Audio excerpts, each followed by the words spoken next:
Welcome, everybody. Welcome back to Channel 17. Today is Tuesday, September 17th, 2024. It is also Constitution Day, honoring the signing of the Constitution in 1787. And given that that's the case, I cannot think of a better guest to have with us tonight than the one and only Derek Jonhson. Derek, how you doing, my friend?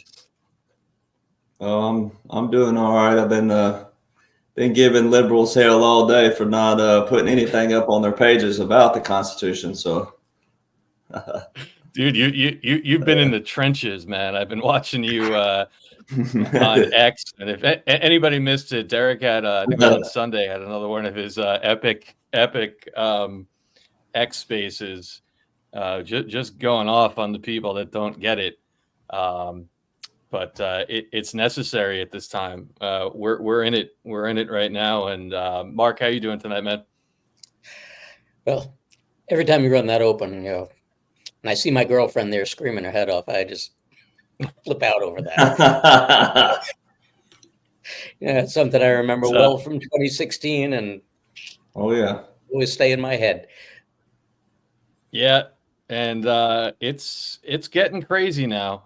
It really is, since we've, I guess it's probably been about a month or so since Derek was here. And I mean, literally every day feels like a week and every week feels like a month. I mean, so much stuff to catch up on. But, it was interesting, Derek. One of the things we've had our eyes on for a while, I mean, I don't think it's really a surprise to anybody here. But September 12th, we had the sunshine date for Executive Order 13848. And of course, right on schedule as we expected for the second time, third time, actually, I believe it is. Second or third. Fourth time. Anyway, you can get into that. Fourth time. Okay. Fourth. There you go. Fake Biden went and extended the one executive order that literally takes out him, his entire administration, and all their friends. And it wasn't a surprise to any of us.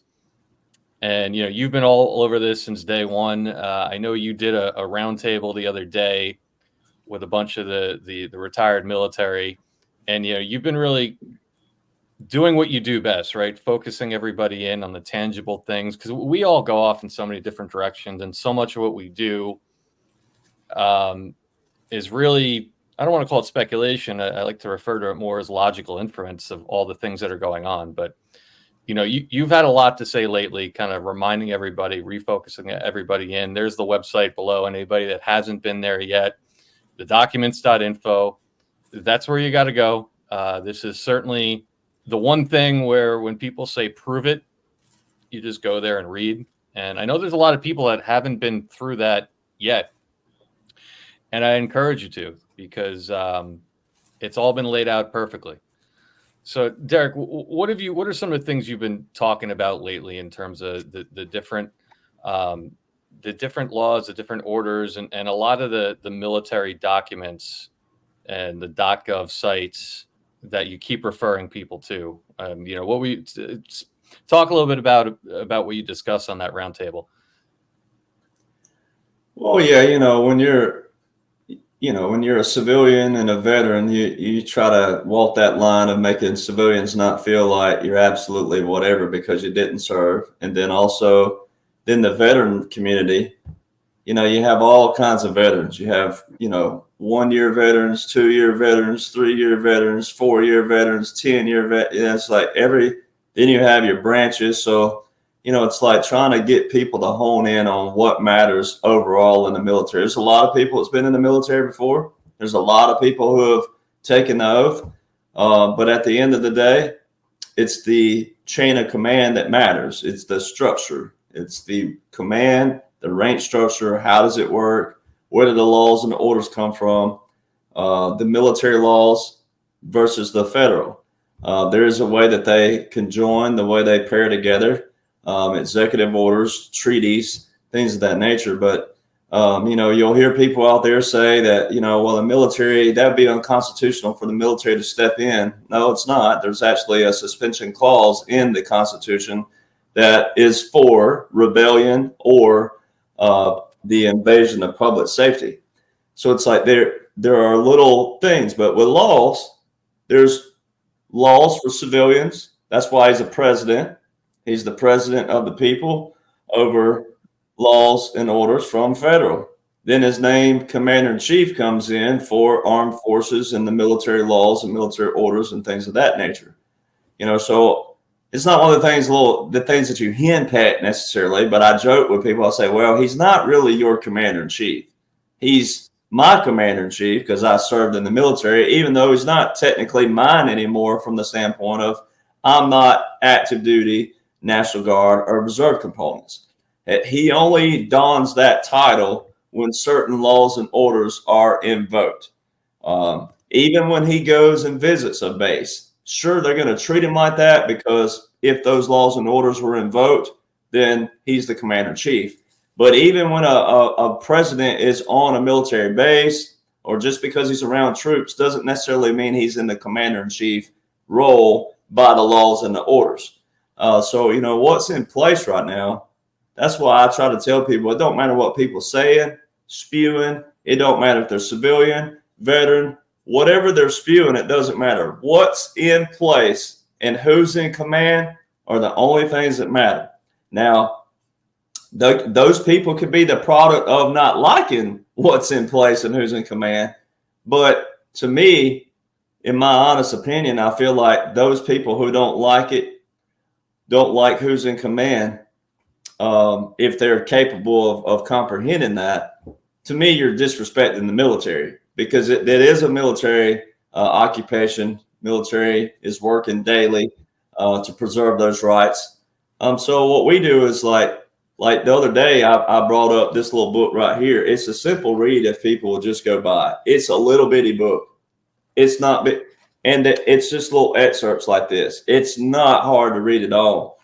So what we do is I've been going back and showing just like this. It says, the art of war then is governed by 5 constant factors to be taken into account in one's deliberations when seeking to determine the conditions obtaining in the field. And it's 5 simple points.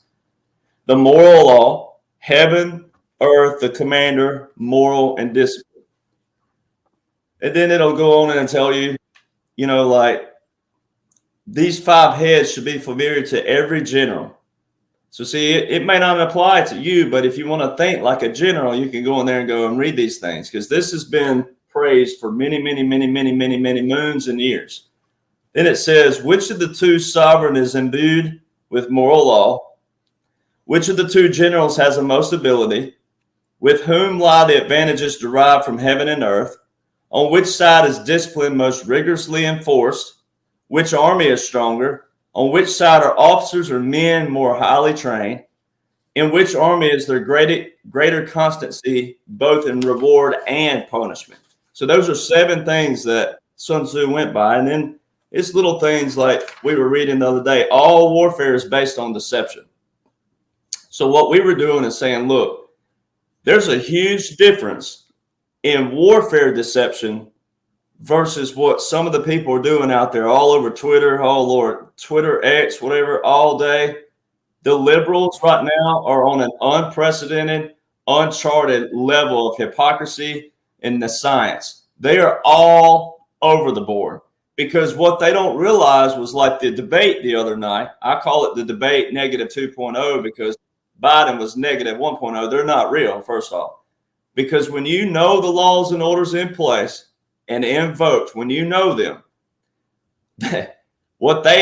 when you break it down and you listen to her and you break it down, they're making the liberals actually support the swamp and the very rhetoric that just 10, 15 years ago, but really not even that, just in Obama, they were all against foreign oil, foreign wars for foreign oil. They were all, now they're praising a woman who just literally said, I have the endorsements by 200 former Bush and Cheney and Romney and McCain. And so now, and then later in that debate, she said, we want to get away from the reliance of foreign oil. So you just mentioned that you got endorsed by all the men who started wars with foreign oil. So see, if you know the laws and the orders in place, Like you'll be able to go and look at that debate and pick it apart with those laws and orders.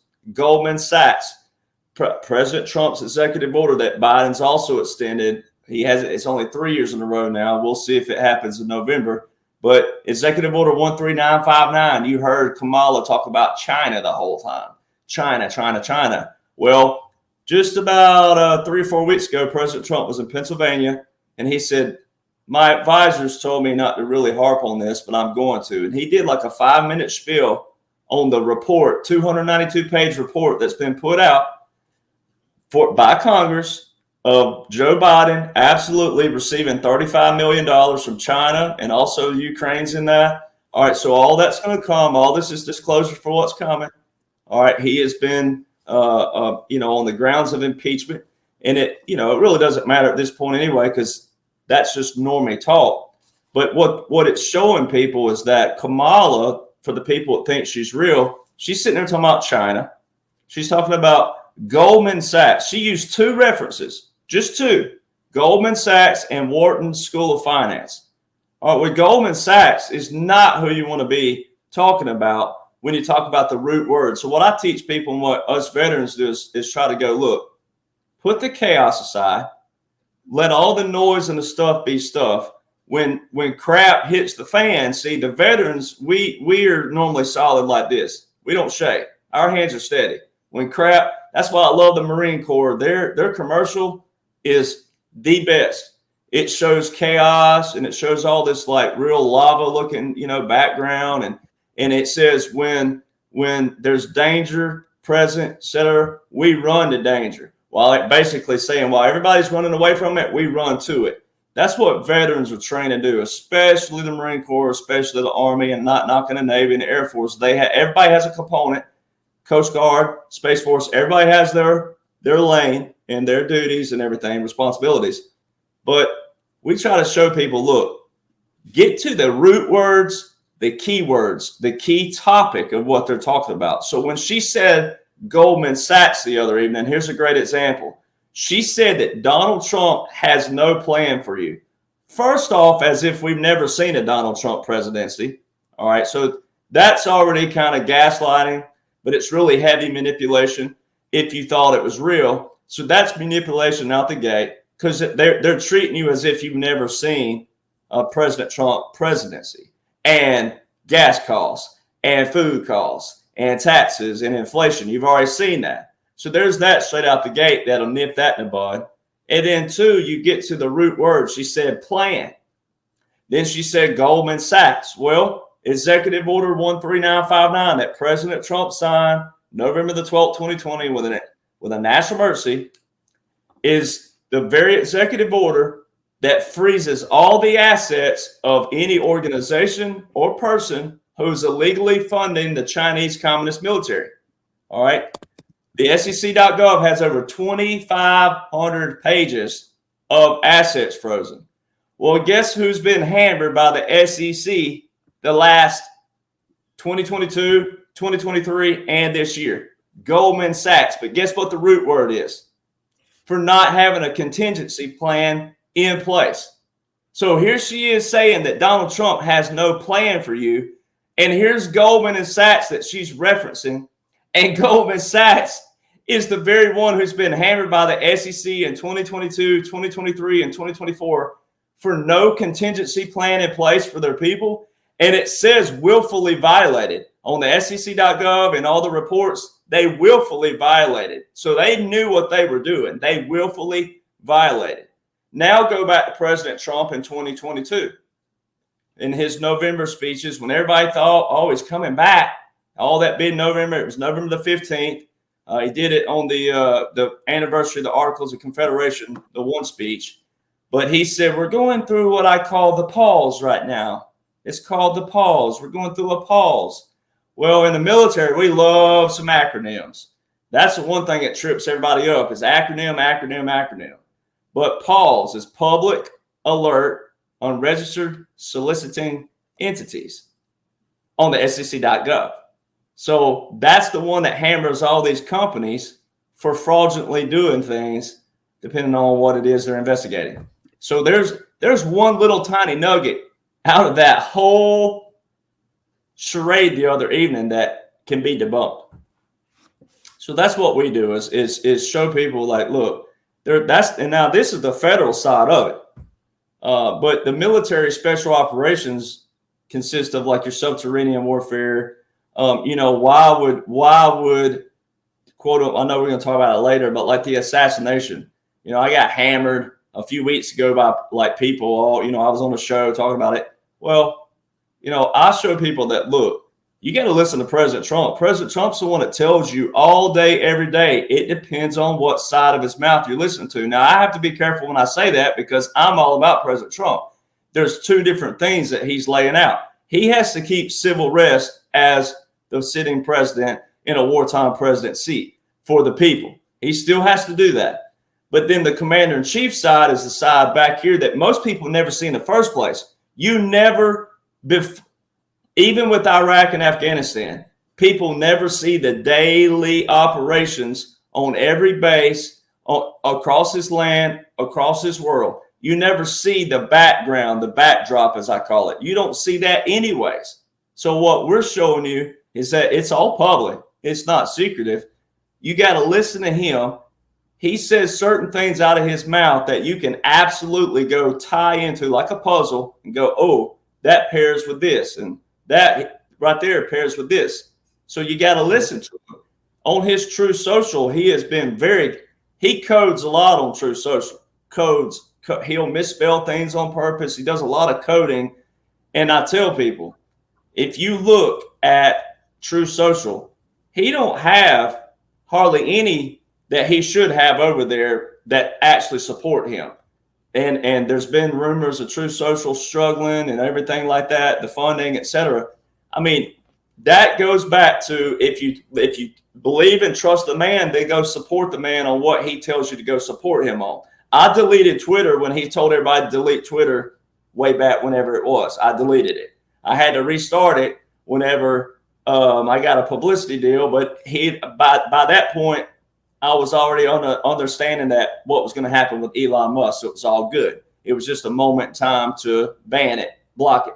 So if you go look at some of his tweets, truths, as they call them, he codes a lot on there. Like the other day, he just put a pound sign up.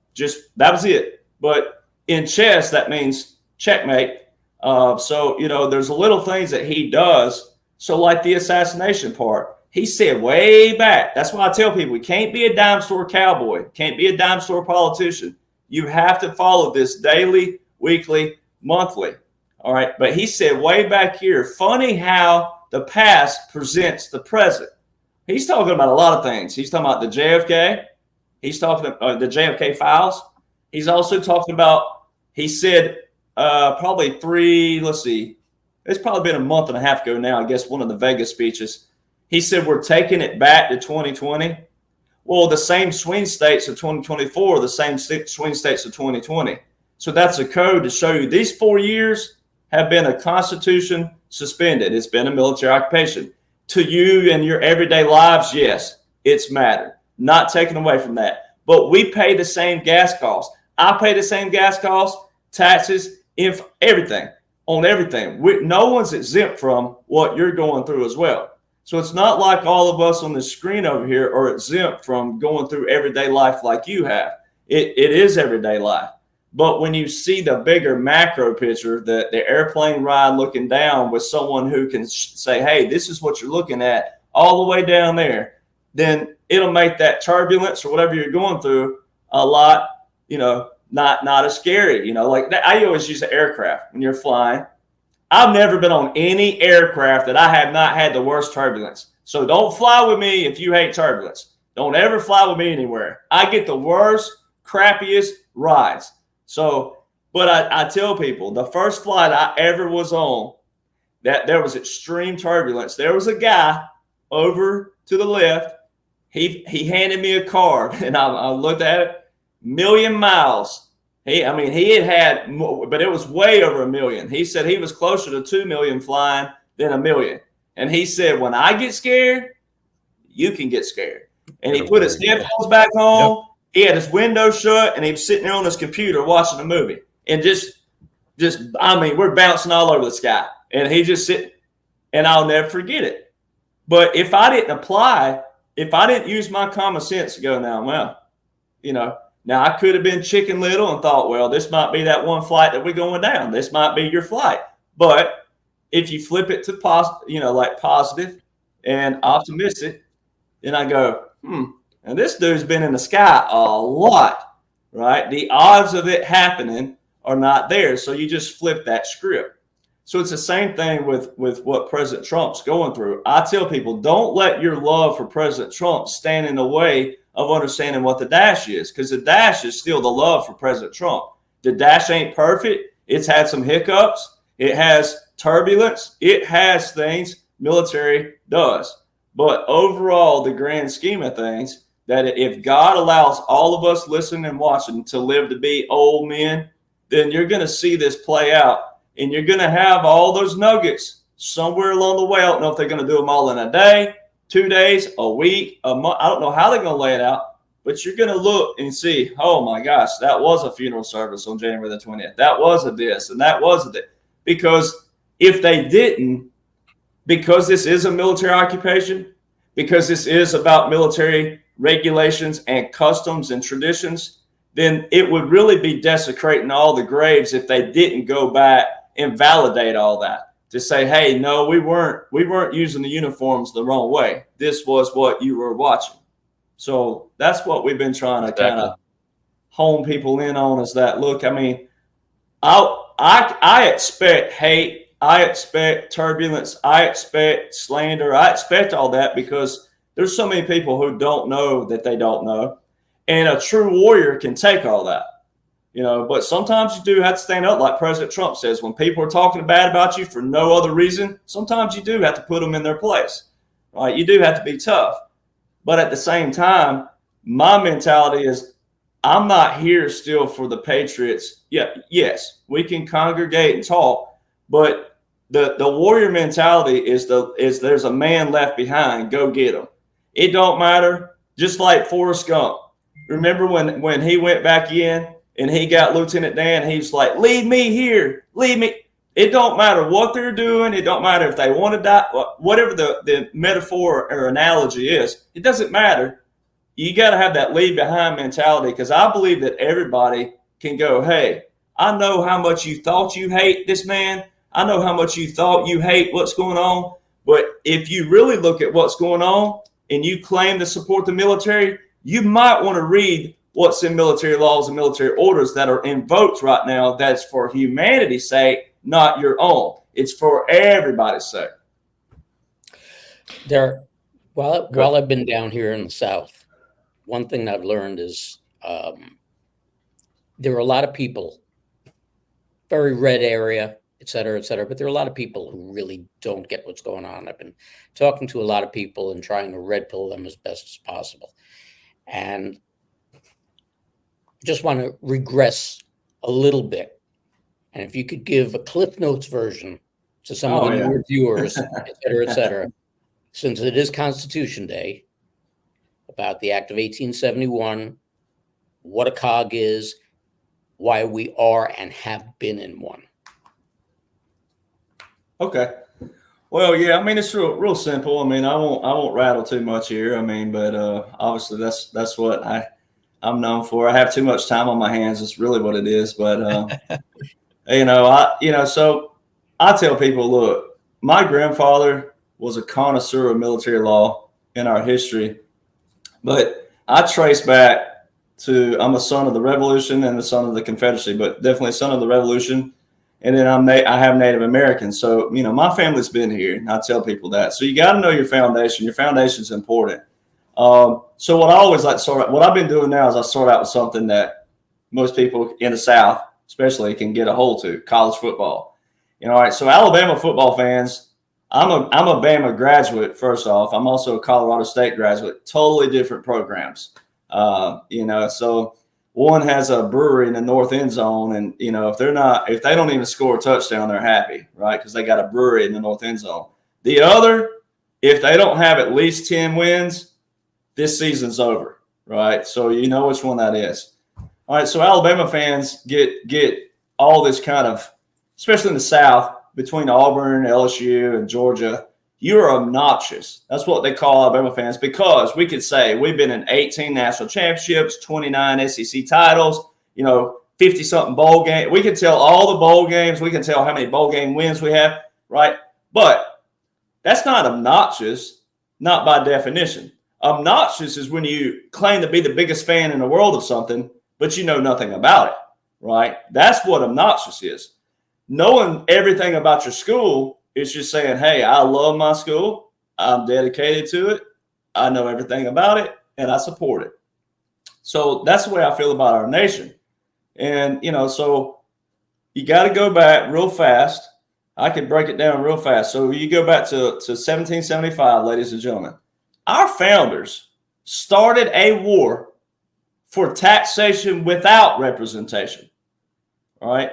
The Midnight Riders, you saw the book that I have, I named that after, of course, Paul Revere gets more love for being the Midnight Rider, but there were several Midnight Riders that rode on the night of April the 18th and April the 19th at midnight.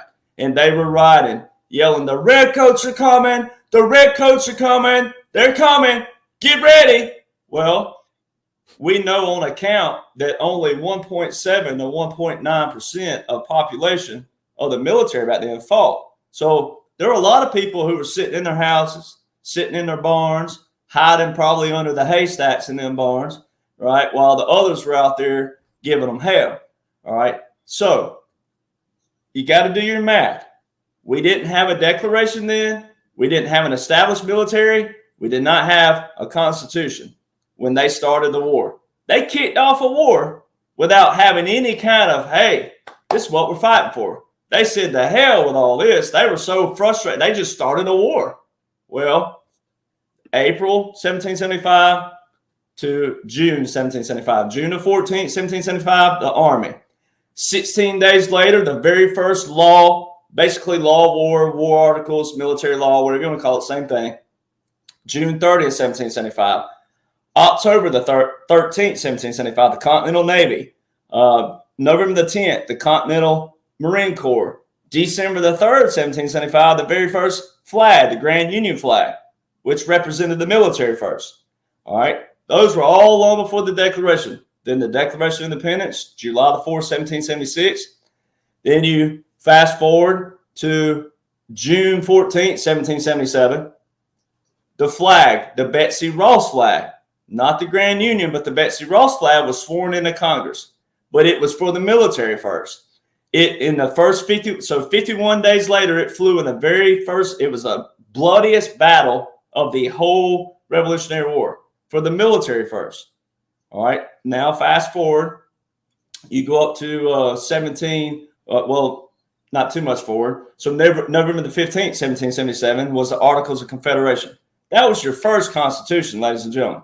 All right. They redrafted that on today, way back then, September the 17th, 1787.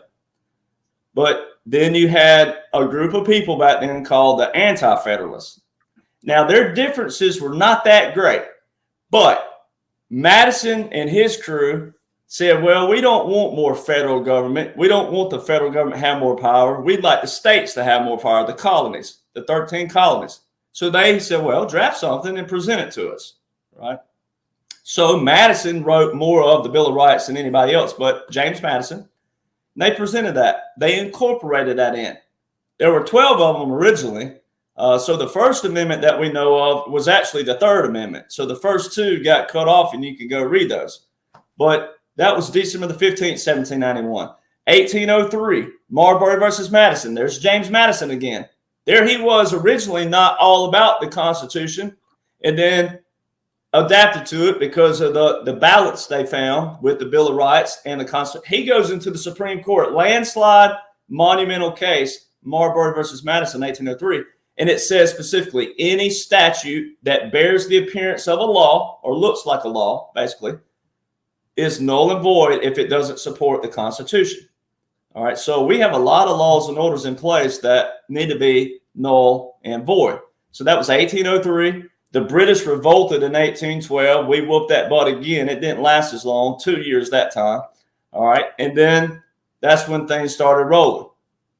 So when you look at 1849, the gold rush, you look at what was going on right before then in Texas, the Texas Revolution. All right, but you move forward. 1868, it wasn't that long, things started sliding. The 14th Amendment, that's when things started sliding, 1868. 1871, the Organic Act of 1871. All right, it was abolished in 1874, but in 1878, the Organic Act of 1878 was also precedent because it set the District of Columbia as a foreign territory. All right, so when you really think about it, when you think about there's a chunk of land inside the U.S. that we call a foreign territory, it don't matter by the actual dirt itself. No, a farmer can plow that dirt, no different than he can plow. It's by the laws and the orders and their own constitution and their own seal and motto that it's a foreign territory. All right, in the 1870s, so there, see what happened there? In the 1870s, all of a sudden, lawyers had to become part of a bar, a British accreditation registry. All right, so that's, I mean, you think about that. All of a sudden, you have to have a representative to walk in this court, and then you have to have that representative talk to the high judge over there, the higher representative. All of a sudden, you cannot do that yourself. They established this bar. All right. So then you couldn't study like some did before then. The William Barrett Travis, the hero of the Alamo I was talking about, he studied up under an attorney in my hometown, one of them. He studied, and he goes, yep, you're capable of studying the law and learning the law and practicing the law. You're a lawyer, right? Because all you got to do is read a book. Now in the 1870s, that changed. All right, now fast forward. Now that you know that there's a system that's been established by this echelon, a group of people, right? Khazarian mafia type people, right? Well, then 1913, the Federal Reserve was established. All right, Federal Reserve. We already had a Treasury, ladies and gentlemen. So a Federal Reserve was established. They didn't waste any time. 1913 to 1914, World War I started. All right, so they got everybody distracted. Boom, World War I. 1918, the Spanish flu, which actually took my great-grandmother's life. She was a caregiver during the Spanish flu in 1918 and passed away at the age of 21. All right, and so then you go to 1929, stock market crash. You go to 1933, Franklin D. Roosevelt, right? So all of a sudden, the original inauguration date went from March the 4th to January the 20th. All right. Then he was the last president to serve over 2 terms. He was in his 4th term, 13th year when he died. All right. So 1933, then you go to 1941, 1942, the War Powers Act. Those are very key. Then you go to 1944, the Bretton Woods system. All right. And then you just keep rolling. 1950, military law became the Uniform Code of Military Justice by that name. 1950. 1951. Well, we won't get there. 1950, Korea started. It lasted until 53. 1951, Congress put term limits on the president, but not themselves. Nowhere in the Constitution does it say that the Congress is to put term limits on the president. It says the president's term lasts 4 years. The vice president and the president, their term lasts 4 years. They can be voted as many times as the people want them in. All right. And Washington and others had comments about that years ago. 1951. 1953, Korea ended. 1955, Vietnam started. 1961, you had 5-star general, very key. He was a president, but he was also a rare 5-star general. 5-star general Eisenhower had a speech 3 days before he left office called the Military Industrial Complex speech, where he feared that the military and medical, it was also included medical, he feared because of this right here, money, that it was going to affect lobbying, defense, all this was going to affect our nation because of money, right? Because of what it can buy and who it can influence, all right? 1961, that. So 1963, JFK, January, went around that Federal Reserve back here in 1913, went around them, went straight to the Treasury, took $4.6 billion. What happened November 1963? All right, then 1968, we left the gold standard. They created it. So in the debate the other evening, you heard you hear it all the time. Kamala saying that, oh, they're going to take away, Donald Trump's going to take away your Social Security. That's disclosure, ladies and gentlemen. They took away your Social Security back in 1968. they put it in a unified budget act. All right, so they took the highway funds and all these general funds and they all consolidated them. So it'd be like all of us on the screen here and their wives or girlfriends or significant others and all the people listening going, hey, let's put all our money in one pot, but we're going to have one debit card with one PIN. Well, some people might like that, but the wealthy ones in the patch, right, all the ones with the money, they're going to be like, no, we got to have a ledger for that. No. Like chaos, right? Well, exactly. That's what it did. And then when you leave the gold standard, when you print money, you don't have anything to back it, right? So they just said, we'll print money when we want to. Well, the enemy don't work that way. When you get in a trade deficit, they don't work that way with them. And then when you get in a deficit with them, but then when you also can't pay them back, guess what they do? They get mad, they get pissed, they get angry, and then they what? They want your head, right? So 1968. 1971, the Nixon shock. Well, I guess there would be a shock because of what took place. Then you move to 1990. They took that same unified budget and had another budget act, and they made that off budget. So now it really gets hairy. Now you really go, well, where's it going? And who's taking from it? Who's putting back? Who's replenishing it? Right? Then in 1991, September the 11th, 1991. Oh, what a random day, right? September the 11th, 1991, you have George Bush Sr. on a speech talking about the New World Order. Also that same, it was 1991 or 92, I have to go back and look, Joe Biden has a article in the Wall Street Journal about how he loved he loved New World Order, how he came to love New World Order. All right, so look at that. So then 2001, September the 11th, 2001, to the day, daddy and son. What took place? All right, but it was what the day before, September the 10th, 2001. Donald Rumsfeld, Secretary of Defense, stands on world TV and tells everybody $2.3 trillion is missing. All right, and look how quick. 1913, the Federal Reserve. 1914, World War I. They didn't waste long. September the 10th, 2001, 2.3 trillion missing. Next day, bam, destroy. Let's destroy evidence. The same thing our government did to all our veterans, especially our Vietnam brothers and sisters out there from the Vietnam era when they destroyed the archives for all of those records for veterans, right? They were trying to get rid of all the Agent Orange and all the different things. They were trying to destroy all this evidence of all these servicemen and women as if they didn't serve. So that's a timeline of that. So ladies and gentlemen, so what we know, everybody living, breathing right now has never experienced freedom the way it was supposed to be whatsoever. We've all been constrained. These people up here, they created their own checks and balances. It's not all of them, but it's a lot of them. But then it's not just them. There's a group of people back here behind the scenes, the lobbyists and all these people who lobby, right? Lobbying means they're paying for influence. Hey, I will do this if you do this. It's a scratch my back, scratch yours. But it never leads to anything good. Enron, I mean, we could sit here and name stuff through history where it don't end up good. All right. So what they do, though, to regular everyday civilians, everyday people, is pin everybody on our core values: patriotism, race, and religion. Civil Rights Act, it did the same thing.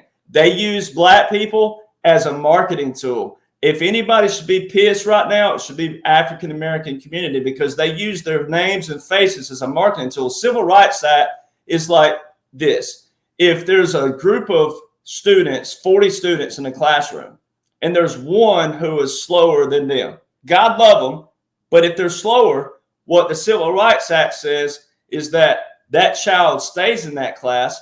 But also now there's going to be a special teacher assigned to that child in that class. But guess who pays for it? The other 40 students, parents, mom and dad. That's what the Civil Rights Act does. And instead of having compassion and love and understanding that, hey, but what they've done is flip people's mind to go, no, your child deserves to be in that room. Knowing they don't. And God love them that they don't. No one's sitting here saying that, oh my God, making fun of the child for having an impaired situation or whatever it may be, but you're putting the weight on the rest of society.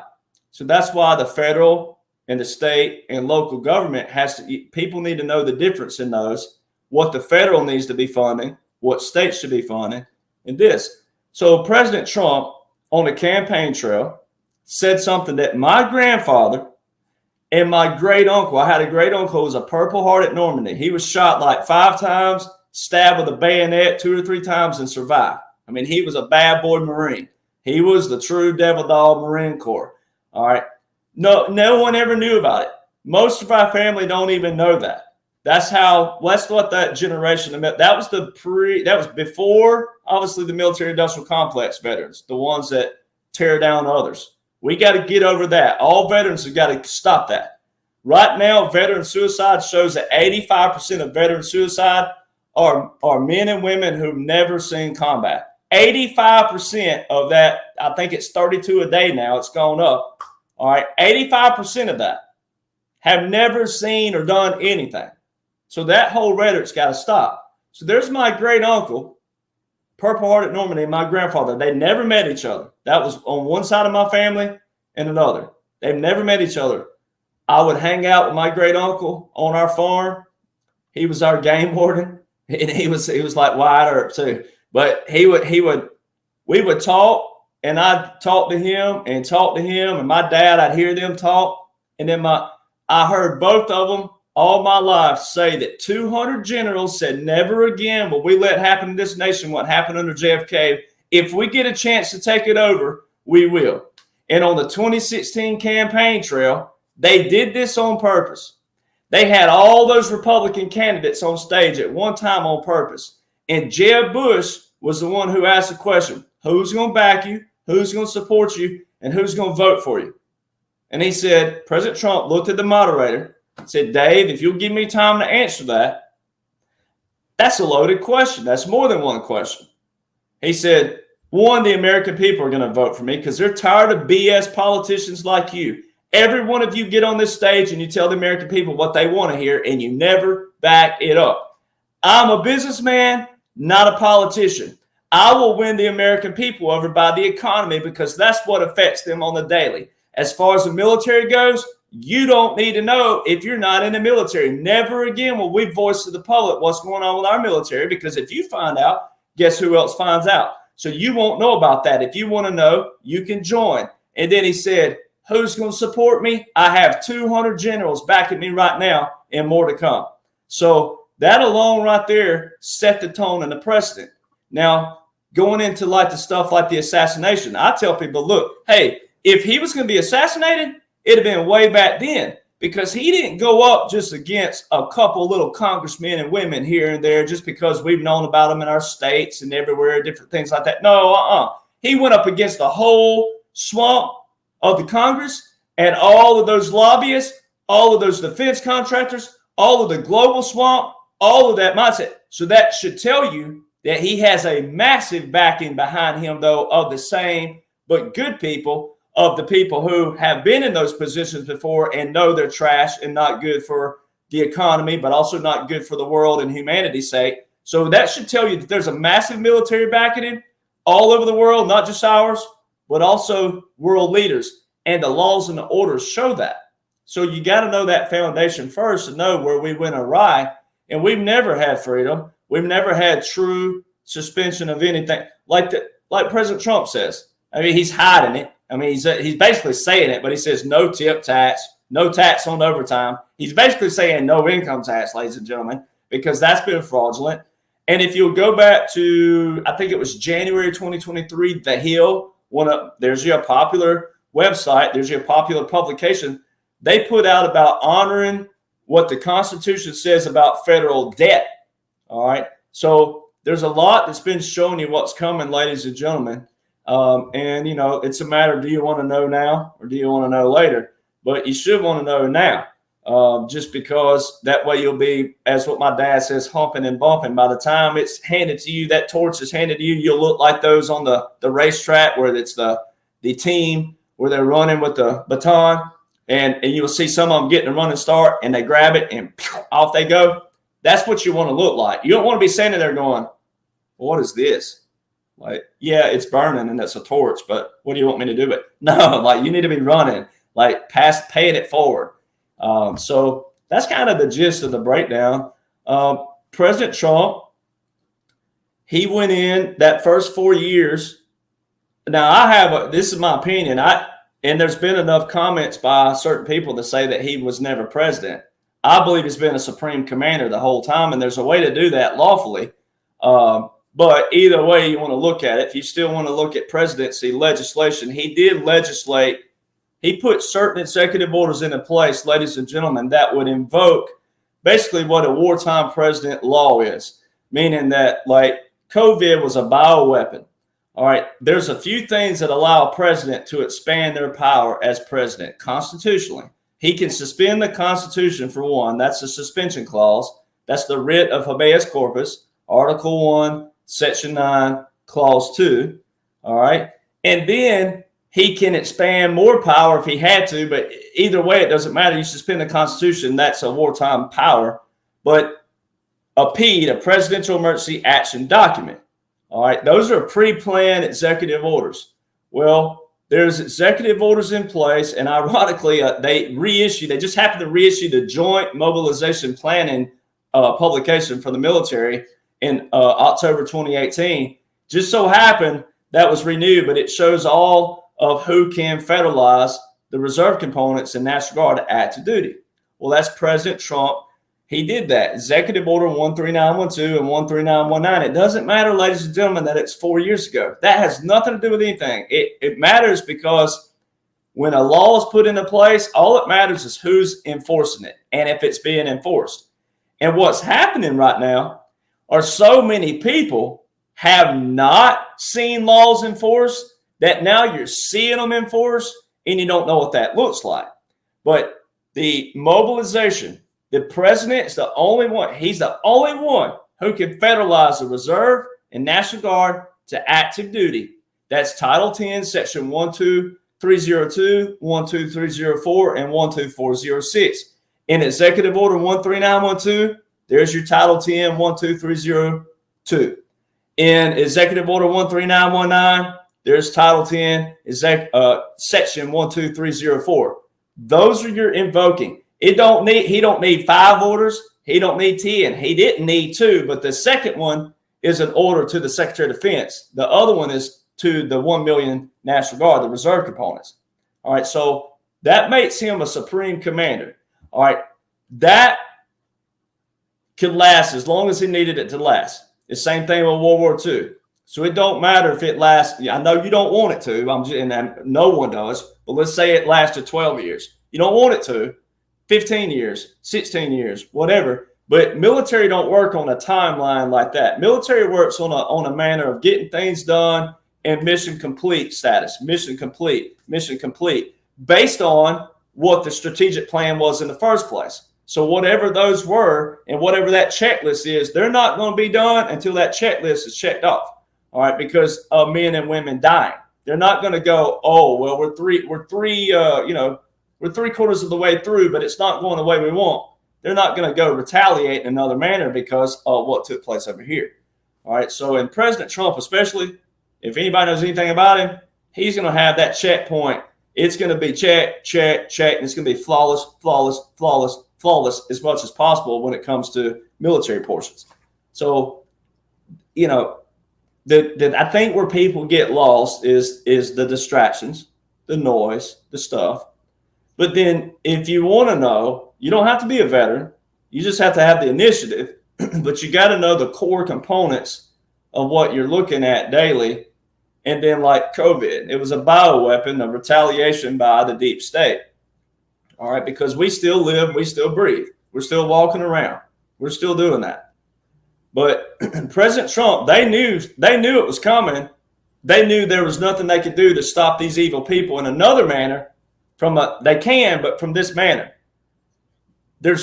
you cannot create a civil war. You can't make even worse of a panic, right? So if they'd have told everybody, hey, these people are planning to do this, and this, then more people would have gotten a panic mode and no telling. All the good old boys and girls, God love us, but all the cowboys, there'd have been pandemonium for sure had he gone out and said, hey, this is what they're about to do, this, and this. Well, if all the people that support him believed him and took up arms, you don't want that. So the retaliation came. He gave them a line in the sand. He said, hey, come across this line because the end ain't going to be good for you. but they also knew that there was going to be some retaliation. Fauci was on January the 12th, 2017 at Georgetown University, 8 days before President Trump took his oath. And he told that group of people, what we know for certain, there's absolutely going to be a pandemic hit this next administration. He told the whole world it's on. He's also lied under congressional oath multiple times. So see, everything had to be publicly disclosed, but there's some things you couldn't do because why? Some people just have to see it to believe it. All right. But if at any point President Trump would have said something in another manner, you'd have had a lot more it wouldn't even have been a pandemic. It would have been pandemonium. It'd have been chaos. It'd have been bloodbath, bloodshed. And unfortunately, that's where it comes to. You just got to have the initiative to read what a special operation is. And that's why I tell people the April 2016 Special Operations Command publication, you need to read that. There's a diagram in there. You need to study that diagram and every line in it. And then if I can find the link, I'll post it again. I've been looking for it. I have so many. But there is one specific page on the Army.mil that has every form of warfare and the breakdown, like the publication manuals for it. And if you want to know, that's what you got to look at, because that's what guys like me are reading. Lieutenant Colonel Bosey, Special Operations, retired Lieutenant Colonel.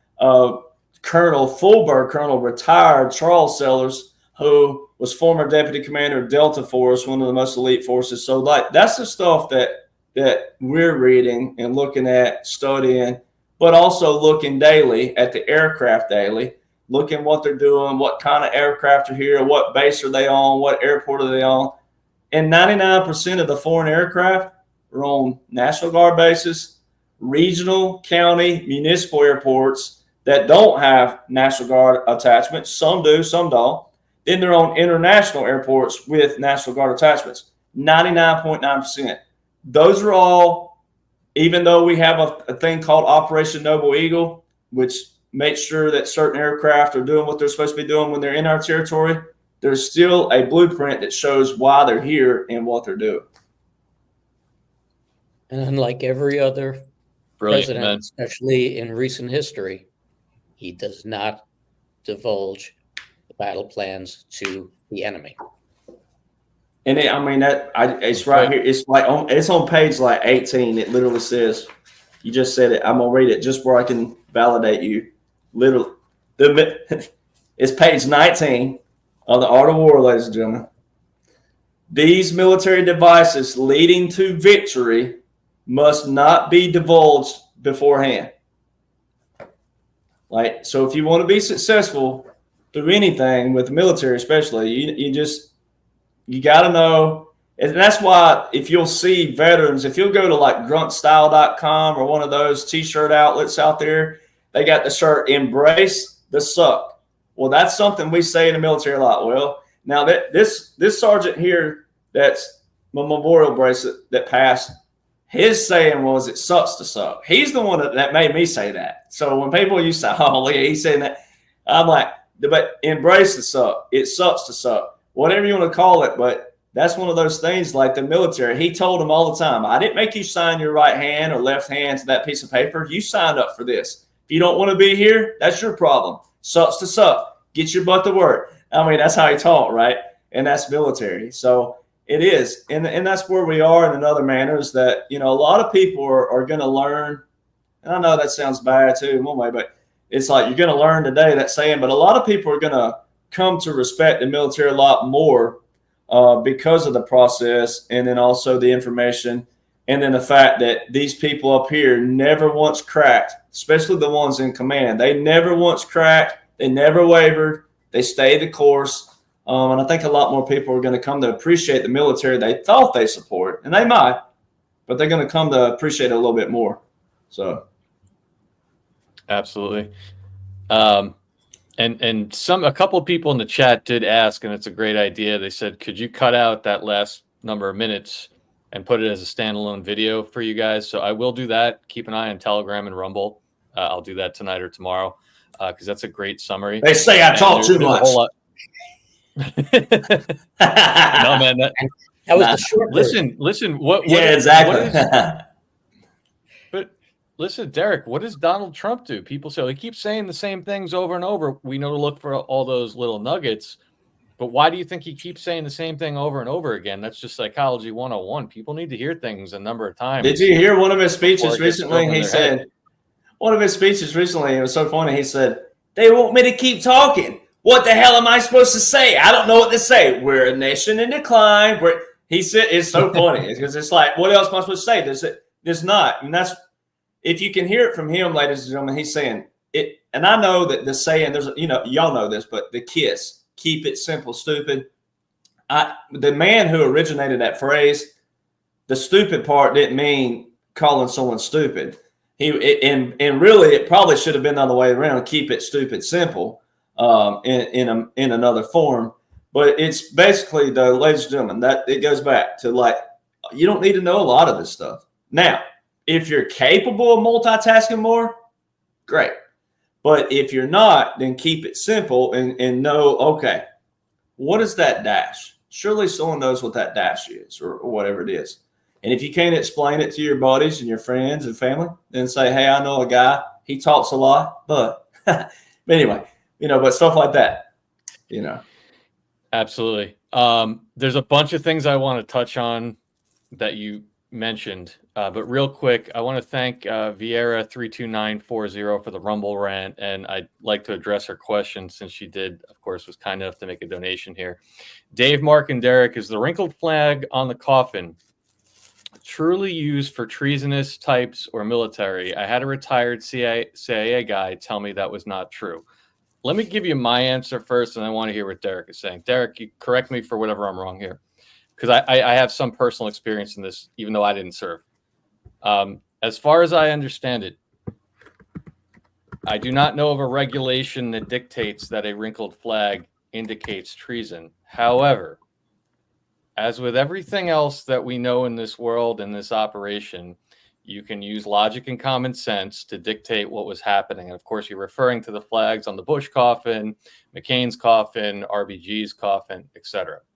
Okay, as Derek just told you,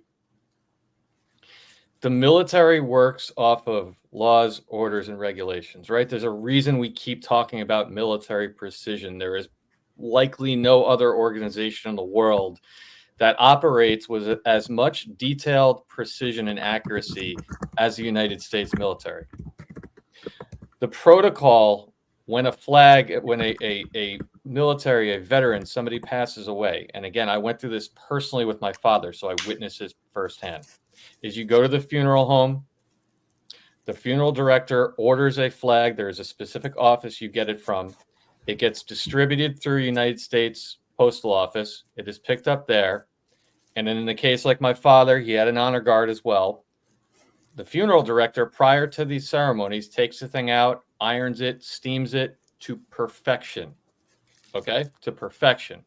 The day my father passed away, his funeral, unfortunately, was in the pouring rain. And we had 3 honor guard there.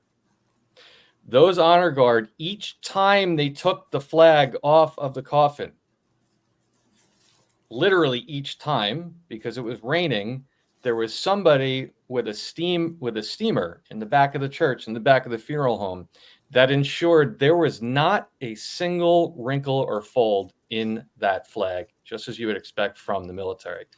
So those of us that are saying that the Bush funeral and all those that had the wrinkled flag indicates treason, not that there's a hard and fast rule, but if they're doing that for my father, who was just a lower level Navy officer, you think they're not doing that for a former president of the United States when you look at that disgusting wrinkled flag? So it may be, in my opinion, how you're, somebody, a CIA person you're talking to might be saying there's not an actual regulation that states that. But this is where you just got to use common sense. Why were every one of these people, McCain, H.W. Bush, RBG, I think there's a few others, have these disgusting wrinkled flags? Derek, anything you want to add to that? Well, there's actually a website you can look at on the defense.gov that shows the do's and the don'ts. And of course, I mean, out of just straight up off, no, there's not like a regulation in a sense. There's been things that we've had in the military called customs and traditions that are just a known thing. Like the hands in your pocket. kind of deal. No walking and talking on your phone. I think they may have been a lot more lenient in the last few years now. They may have abolished that. I don't know. I don't talk to anybody anymore that's like a drill sergeant or anything like that, but or not even just drill. But when you're talking about the president of the United States of America, I mean, once again, we're not like, and I say that no disrespect to your dad either, because I'm the same way. When I die, I'm going to get just a regular rifle, because I didn't rank up to a certain rank to get cannons, things like that. But you get the same ceremony. So my dad, my grandpa, everybody, they're going to have the same thing. My uncle, everybody has them. But that flag in the military, that old saying, it just means more. Like they say that with the SEC football, it just means more. That saying, it just means more. Well, in the military, it's more of a camaraderie, brotherhood, sisterhood, but from the grand, like a bigger picture, right? We take that to the utmost nth because we are the ones that fight for humanity, liberation. The military don't care if you're gay, straight, atheist. They'll give you housing. If you're willing to fight for your country, they'll recognize whatever you are, right? And people struggle with that. But it'll paint the picture that military is bigger than yourself and individuals. So when you're talking about a president, right? And the flag, the one that had the dog in front of it, that's all over NBC, CNN, whatever they are. That's your visual right there. The dog was a distraction point in the first place for all the normal people in the first place, because they're looking at the dog. Oh, the dog, golden lab, service dog, yada yada. But that flag was so wrinkled, ladies and gentlemen. And if you just go to defense.gov, you can look at that and you can see it. I mean, we don't. That's McCain's. That is McCain's funeral flag. Like, if you think for a minute that there is a single honor guard in the United States military that would ever allow that to go on a coffin, I don't know what to tell you. Absolutely not. And that's the same thing I do with Biden. I say, okay, if Biden was real and really president, then I, in a neutral seat, especially as a veteran, would have to say, okay, let me see the checklist of January the 20th. All right, by custom, it's the Air Force who flies the president-elect into D.C. on Air Force One. All right, well, that didn't happen. This didn't happen. This didn't happen. So like you do a checkpoint of customs. Because like the cannon salutes, that's a custom. It's a tradition. It's a custom. So like when you die, don't matter if you're black, gay, Buddhist, atheist, whatever you are, the military don't care. If you served your nation and you honorably retired or honorably discharged, every one of those people get a funeral service. And then you're honoring their life. And that's where your humanity and that's where your compassion, that's when you say, I don't care how they live their life, but you know what? They fought for this nation. You do everything you can to send them off the right way. You wouldn't have a wrinkled flag on a POW if he was really a POW worthy of being an honorably retired veteran like he was. So, you got to go, why would a guy who was a congressman for all these years, a POW, his flag look like what I get done with a Three Musketeers? It ain't there, right? So if you go to the U.S. Department of Defense, do's and don'ts, clean and damage-free flags should always be used. Dirty, ripped, wrinkled, or frayed flags should not be used. I mean, it can't get any more clear. And it says, And also when flags are damaged, they should be destroyed in identified manner. So if you go to Title IV, ladies and gentlemen, Title IV of the U.S. Code, 4 United States Code is your flag code. That's why when President Trump says, you heard them all, the liberals, I gave them hell too. But all the liberals over there on the X were talking about, look at him saying he will send you to prison for a year for burning the flag. You might want to go look at Title IV. It is actually constitutional. It gives the president the authority and the right to determine what happens if you hurt or damage or fray the flag. So, that's the flag has its own title in there. But there's some things that are just known in the military that are a custom or a tradition. But now the cannons are all there. You can go to the regulations and see that on the cannon salutes. They show the number of cannons and all that, the four flourishes, etc. 3 flourishes. it shows the chart. But there's some things that are just kind of like saluting. That's another thing. There's a few things you can look up on a search engine and you'll find certain things, but it don't specifically say, yes, you have to salute the commander in chief. Yes, you have. It don't say that. That's always been up for grabs. That didn't start until Reagan, ironically. So, it's one of those things where you just have to know that. But I guarantee you, I was walking across Fort Sill one day, and it's funny. I love watching it because I always kept my head on a swivel in the military. That was me. I did everything by regulation, everything. So I was walking across base one day, and I saw them coming. It's a little Dodge Caravan, black Caravan. They got a little license plate holder in the front, and it swaps out. It's designed specifically where it can come in and out. If it's a general, colonel, whatever rank they are, they'll slide that thing in there, and it's got little flags on the front of it. It'll be flying. Well, you better keep your head on the swivel just in case the general or a colonel rides by you.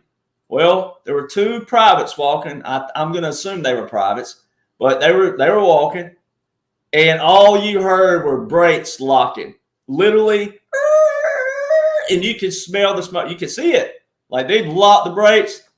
They did not salute that vehicle, and it wasn't the colonel who hopped out, because I happened to be close to that when it was a colonel. I was sitting there saluting. It wasn't the colonel who hopped out. It was a sergeant major in the back who hopped out. That back door flung open, that sliding door. He got out and he annihilated them. I mean, in their face, and it was words I can't say on here. It sounded like a Morse code, right? But basically, in between the beeps, you better keep your head on a swivel, and you better pay attention to detail, and you better salute when your commander is rolling around. So see that now people can say that's crazy and all this other stuff. Well, that's why you didn't serve, and that's okay. It ain't for everybody. But when you're in a civilian status and you don't want to listen to veterans who this is your everyday life in the military, and this is absolute do's and don'ts, then I mean, I don't know who can help you, but and I'm not knocking the CIA, dude. I mean, I know people who've been in the CIA that are good people. It ain't all of them, but at the same time, if someone's telling you that, they're either absolutely oblivious or they're absolutely controlled opposition. I mean, you know what I think happens, Derek? I think things in this movement get lost in translation. That's why I wanted to present it this way, because I think what happens is people hear that. They might hear somebody presenting the information about the flag, and then they turn around to say it to somebody, and they're like, look, the rules say that they're and then it gets repeated. And the reality of the situation, I'm really glad we addressed that, because it's not a rule, but yeah, logic and common sense should dictate that would never happen. Then you should, and then also any time that happens in society, we have to get back to a place where we can separate our feelings for somebody when they die and go, all right, if they're honorably retired, honorably discharged, no matter what they believe, now that they're not here anymore, if they are by definition of what a military funeral is supposed to be, that flag should be crisped no matter what their beliefs were. All right, no matter what. All right, and if you'll go read even right here, The Art of War, it talks about how, keeping your enemy like safe. A lot of the enemy out there, they've been brainwashed just like everybody else, ladies and gentlemen. A lot have been raised from a baby up to believe what they believe by someone over there telling them that America's a threat to them. It's not their fault necessarily. Now, the people do have a choice, yes, but we got to get back to a place where people. That's why I tell people all the time, if Biden was president, by military customs and traditions and laws and orders, I could say, okay, yep, I may not like it, and I don't like the word hate, but I could absolutely despise the man, but I could still go, yep, unfortunately, yep, unfortunately, yep, but there's none of that. It's the polar opposite. It's like, no, he got a funeral service, he got this, and Amazing Grace, which is Army Memorial. So it's like that. I wish people could feel that passion and flip it. Yes, I know people are suffering. Yes, I know, I know what's happening in the economy, but that's all part of the macro plan that you're going to see on the flip. Like if you could just see that, hey, you're going to live. If you live, like if you're 40 and you live to be 90, if you're 50, you live to be 90, whatever you are, you live to, if you just live 10 more years, you're going to see the full array and full disclosure of everything. And so that's why I'm telling people, if you die, you're going to die anyway. I'm not susceptible to death. We all got to die, right? So that mentality, though, saying that people are suffering and people are dying, well, you got to snap into reality, because if you get to live to be an old man or woman, man, this right here is exciting to get to go at the whole world. I told a friend of mine, I've been red pilling a guy in my neighborhood, and I said, man, the whole world, a whole world that had a TV witnessed Joe Biden have a funeral service. That was not an inauguration by military customs. The whole world witnessed it, right? It ain't like that. The only people who did witness it are the ones who didn't see it or don't have a TV, right? That's it. The ones who saw that on TV somehow tangibly, they are looking at a military funeral service, and it will be publicly somewhere resolved down the road soon. And no offense Absolutely. to the woman's informant, but I think by this point in time, we've already learned essentially that CIA stands for can't inform anyone. So, I wouldn't put too much stock in anything. That's right. CIA agent has to say. Yeah. Derek, when you laid all that out, going back to the laws and orders, and I think it's important to reinforce a couple of things that you said there, and even connect them to the Q drops, because you start to see, as you study all this stuff, how much truth there is in those drops, right? We know that by now. And what you basically laid out, you talked about the 200 generals, right? I want to play a clip of Trump from, I believe it was about a week and a half ago. And this was one of the ones that Joe Rambo caught. He's all over this kind of stuff. He's a lot like Derek in terms of the way he dissects what Trump says. He gets to look for those little nuggets. Let's listen to Donald Trump, what he has to say about a particular general. Listen closely to this clip. Chairman Jason Simmons, who's been a friend of ours for a long time. Where's Jason? Nice tall character right here. Thank you very much, Jason. And somebody that's been with me from day one, he's a real general. You know, we have the real generals and we have the fake woke generals that did so poorly in Afghanistan, should have all been fired. But this is a real general, Keith Kellogg. Right, Keith? And this is a great group. It's good to see you, Keith. He's been with me from before day one, right? He said, that guy should run. We got to get him to run. I like those guys. They were here before I ran. There's quite a few of them, too. We have the front. Did you guys hear what he said there? He's been with me from day one. Actually, he's been with me from before day one. And he's talking about, he asked him, that guy should run. What does it say here in Q drop 14? One of the earliest drops, right? It talks about a whole bunch of different things, military intelligence and its relation. I'm not going to go through the whole drop, but down here at the bottom. So this is one of the things when we say it, this is not just some truther started saying this and we all repeat it. It's backed up here. Trump just told you, and it was also put in a Q drop that was written 7 years ago, right here. Was Trump asked to run for president with assurances made to prevent tampering? So Q is literally telling you that Donald Trump was asked to run by the military and that the military assured him they would prevent tampering. And so when you hear people say that the military stepped in some form in 2016 to make sure there was just enough interference with their interference for Trump to win, it's not just speculation. It's right there in the Q drops. And Trump just said it himself right there. And that connects directly to what Derek was just saying about all the different laws and orders and the 200 generals. He just said it to you It's amazing the way he does that. He just Well, that's kind and of you can sneaks back it in that there up. while people are. Well, you can back that up on the National Guard.mil websites. I mean, it's already been put out there that the National Guard from 2018, 2020, and 2022 have been collecting data, the cybersecurity teams, right? So when I'm the one that said that about the 2016 and put that out there 2 years ago, is because I know full-fledged, and I knew it was going to take heat from it at the beginning, but that's fine. But the military didn't add votes to President Trump. He got votes based off of that. He prevented that. I said the military prevented Hillary, the Democratic National Convention, from adding votes then. Because in reality, they've been cheating for years. It's been that's the swamp. That's the Washington establishment. So there's no way anybody would have gotten in without somebody knowing how to jam that system. And that's what military is great at doing. Signal guys can jam systems, and just jam it. And that's why they deleted the video. I wish we could. I wish somebody had that somewhere, like on a clip somewhere. But there was a video of Hillary. They showed her behind before, when she didn't go to the actual and concede like she was supposed to.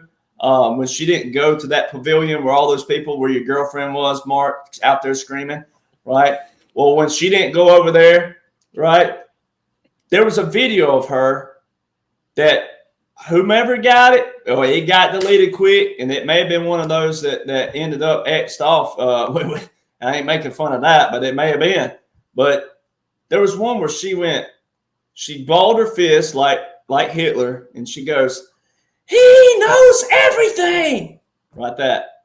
And most people I know remember that. It was almost like someone. It wasn't a video like like a selfie stick that was stationary. It was someone holding it where you could see it moving. So it was someone. It'd be like a bystander or someone in her circle, or maybe a friend of a friend in that circle was filming that. That video got deleted, but she said and I'm pretty sure she said the mother knows everything. Was to say it. Well, that's what that and ladies and gentlemen, that's why they're bringing them back to the surface right now. Hillary is all over it. I shared a picture of her today from CBS. They have 2 different Hillarys on the page, and I'm like, well, old Bill, if he was real, he might actually like her now, and she might actually get to send her dress to the cleaners now, finally herself. But so all this stuff's coming back to surface, and I tell you what. I'm gonna give you a little nugget. I haven't got to do it because of the time I do with laws and orders and stuff, but I heard someone make a case that the Q drops are backwards. So like if you take the very first and then flip them, well, what little I studied and what little I spoke to someone I know that is, heavy Q. When they started studying it that way, they were like, "Oh my!" That was their comment. "Oh my gosh, it does." Well, now they're bringing Hillary back in the picture. They're bringing her. Let's say they're easing her in. They're easing her in, right? And so we know what happened when she was detained, right? Well, so I don't know. Like I'm thinking that's gonna. I think that's how they're gonna play it out. But all this stuff. That I don't know. It's just the Keith Kellogg thing. Keith Kellogg. He's the one who this is going to be bad. Some people don't like this, but if you read his War by Other Means book, he did not say 2 kind of words of someone that someone else put in the queue too. Now, see, I know people are going to struggle with that, but he didn't have kind words for a certain director of the Defense Intelligence Agency. The name you saw in that same post there on Q. Now, see, what a lot of people got to learn is what a psychological operation is. And once again, like the art of war, warfare is deception. You, ladies and gentlemen, are not in that warfare. You are, but you're not. You're not in the strategic operation of it. You're not the one running it in that command, in that field, in that clean out, in that. They're doing this for everybody.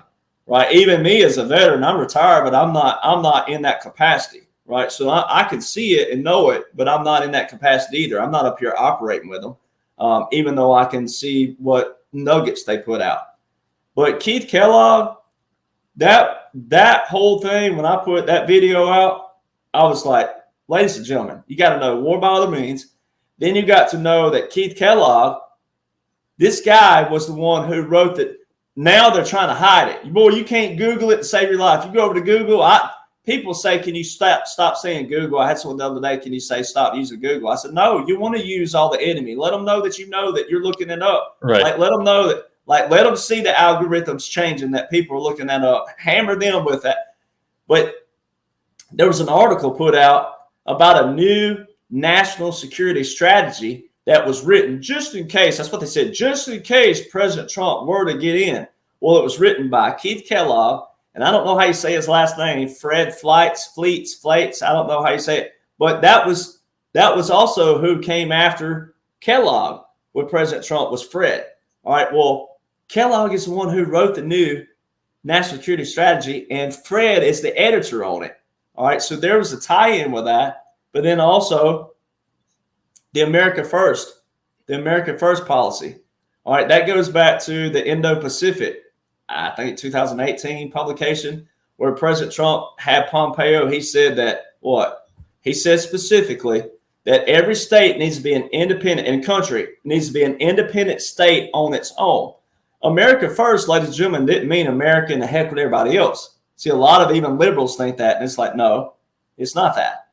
So, and to prove all that, I think before I forget the point, I wanted to make sure everybody knew, it's like the state.gov, ladies and gentlemen. If you go to state.gov right now, I have the little compilation videos up that you can go look at where I'm screening it on my phone and I'm clicking. But the travel abroad by the president, the Secretary of State, the foreign leaders to the U.S. haven't been updated since December the 21st, 2020. On the national security strategy, ladies and gentlemen, defense.gov, Department of Defense, the last NSS that's published or archived is President Trump's December 2017. Biden has one in 2022. Why isn't it on defense.gov? All right, it should be there. If you go over to the National Security Council, it's called a U.S. Government Manual.gov. All right, that's the national security. If you go over there, hasn't been updated since February 2021, the other portion, March 2021. How long were the National Guard in D.C.? Up to March 2021, the National Guard that Donald John Trump put there.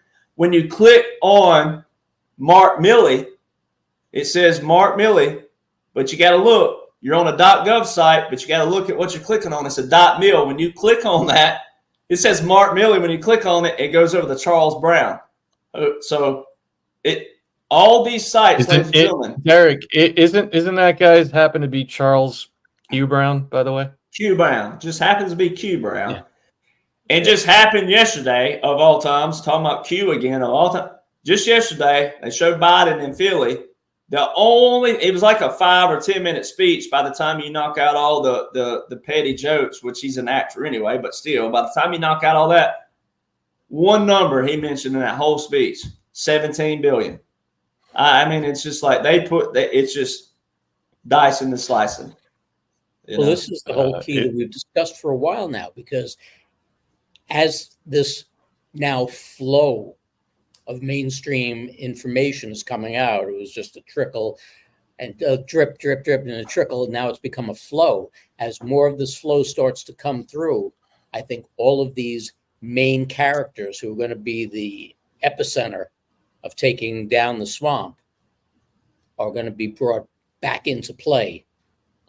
And they'll be the first ones that you see start. And there you go with the epicenter. That's in a queue. And then the horse that won whatever race it was a couple of years was named Epicenter, right? So there's so much like I gotta tell people, if you think it's crazy, then man, I'm like Waylon Jennings. I've always been crazy, but it's kept me from going insane. Because I will champion the word crazy if that makes me crazy. Because there's so much stuff that literally we could talk, 18, 24 hours straight and still not be able to cover everything. That's like I tell people in my book. Some people say, why did you leave this out? You talk about this, but what? I said, if I put everything in a book that I talk about, it would look like Obamacare. Yeah, I mean, Yep. no one would read it. And you know, No one would be allowed to. the comms are everywhere in the mainstream media at this point. I mean, just today you saw, I mean, look how many people Kamala Harris happened to have at her rally the other day. Of course, it's 17,000 people. And just today we had, there's actually SGN that pointed this out. Here's the paper of record, the New York Times. The New York Times on September 17th of all dates. Look at what it's talking about. The Secret Service's priority is to protect the continuity of government. There it is again. So, you know, they stick all those little nuggets in left and right. But Derek, I want to, you know, when you were doing your presentation a minute ago, there's something that popped in my head. I wanted to pull it up real quick and just kind of get your take on it, because I think people will find this interesting. We touched on this a while ago, but I think it's worth revisiting. So that Q drop that I just showed, which was speaking about Donald Trump being asked to run, in the beginning of it, it also talks about military intelligence and what needs to be done to invoke military intelligence over the other three-letter agencies. There are a plethora of drops that point to everything that Derek just laid out when it comes to continuity of government. There's, of course, this drop right here, drop 22 on November 1st, 2017, talks about who controls the National Guard. Normally, that's the governors. Why was the National Guard really recently activated in select cities within the U.S.? We've talked about that. Can the National Guard work in coordination with the Marines? Yes, but do conditions need to be satisfied? Yes, they would have to be federalized under some kind of act of war or insurrection. There's your answer. The key thing is, what former president used the military to save the republic, and what occurred exactly? Go back to what Derek Jonhson was just talking about with Lincoln, the suspension of habeas corpus. There's people that bring up posse comitatus that came out after that, but don't forget, we also have an insurrection act that would override all that. So all of this is connecting to a domestic insurrection. But Derek, you talk a lot about the justice phase. We've talked about tribunals and the disposition of all these different sealed indictments, right? I want to remind everybody, this is directly from July 1st, 2018. You've all seen this, the sealed indictments list. I just looked as of right now. By their tracking, these are the same people in this spreadsheet that update this, that are in the Q drops, 509,864.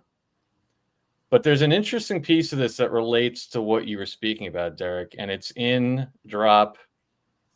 Let me just pull it up real quick because I changed it.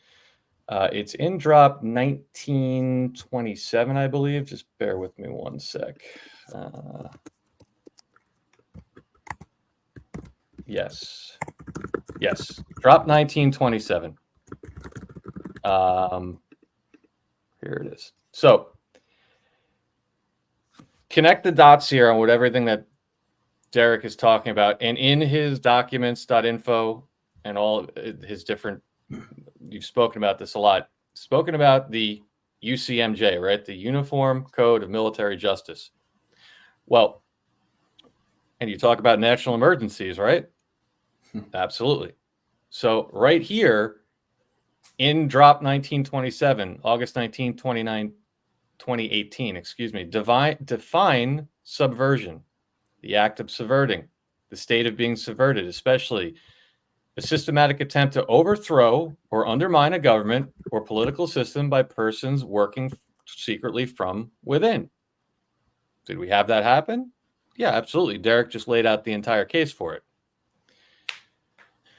Then it's referring to presidential actions, executive order blocking the property and persons involved in serious human rights abuses, Executive Order 13818. And here's the quote from that. What does it say at the bottom? National emergency. Isn't that what Derek just talked about? But here's where it gets interesting. And you talk about the UCMJ a lot. January 1st, 2019, Section 12, in accordance with Article 33 of the UCMJ, as amended by Section 5204 of the MJA, the Secretary of Defense, in consultation with the Secretary of Homeland Security, will issue non-binding guidance regarding factors that commanders, convening authorities, staff judge advocates, and judge advocates, think tribunals, should take into account when exercising their duties with respect to the disposition of charges and specifications in the interest of justice and discipline under Article 30 and 34 of the UCMJ.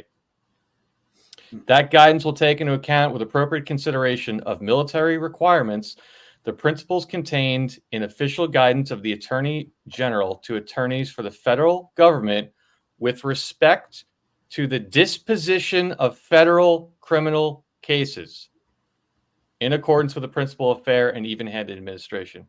Derek, the way I read that, that is essentially saying we've updated the UCMJ for what is about to happen, and the key word is the last sentence, with respect to the disposition of federal criminal cases. Well, are these federal criminal cases? The sealed indictments? Yeah, they are. So right in the Q drops, it's talking about the UCMJ and how the UCMJ and the military judge advocates, staff judge advocates will dispose of the federal indictments. Is that how you read that? Well, yeah, and that's what happened on December the 20th, 2019. When I talk about the 6 things that took place, so the Space Force was established. You had the Global Fragility Act that was passed. Then you had, obviously, Stephen B-Gun, however he says his name, who was the Deputy Secretary of State, who was sworn in, basically, if you will, on December 21st, next day, 2019. So that's your last person that's like on that state.gov we're talking about. So there's that guy. And then you had the 2 things I always talk about, which obviously the golden nugget would have been the Title 50, Chapter 33, Section 1550. That's the one that set all this up. But yeah, the Uniform Code of Military Justice was established in 1950, even though we had a law war before that, or military law, but 1950. It has never, get this, never been overhauled since 1950. Overhaul means all these new laws, all these new changes, all these new sayings, which meant not always include it. You can separate it because they come with 2 different, codifications or booklets or manuals, whatever you call it, websites nowadays. But Uniform Code of Military Justice is Title 10, which you'll find on the House.gov.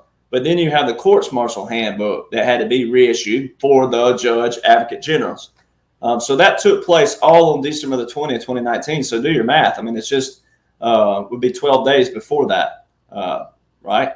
No, I take that back. That's flip side. So that they did that in December. So that was 12 months before right there, what that is.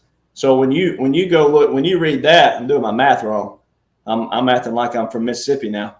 But January 1st, 2019, the December. So, but when you look at that, and the jurisdiction of where our courts are, that is saying what was coming. Now, that's what made me stumble on all of everything that I stumbled on when I started digging, was when I started looking at Obama's courts martial executive orders where he changed the courts martial process. That's what made me stumble on all of these things throughout 2016, 2017. And then as President Trump and the Congress did these things in the military, these very things are what made me stumble on that. So I was going to read something too that will pair with that if I pulled it up right here.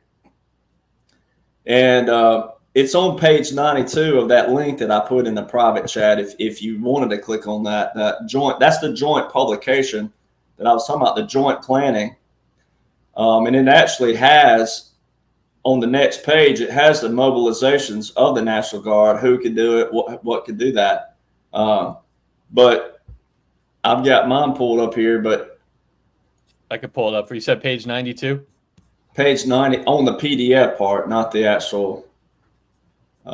They show two different pages. So since it's a PDF, it's the page 92 of the PDF. And it'll say on part C, let's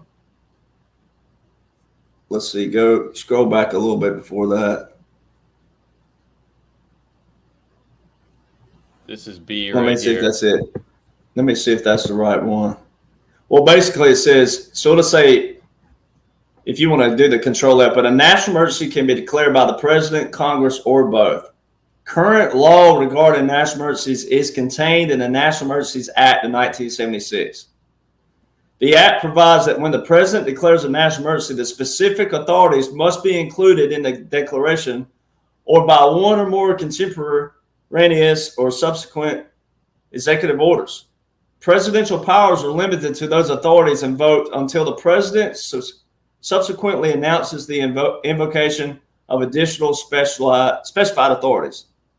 Congress may terminate the president's declaration at any time with a concurrent resolution and must review the declaration and situation every 6 months. So that one line right there, that one line, there's that Title 50, Chapter 33, Section 1550. That 1550 was at December the 20th, 2019.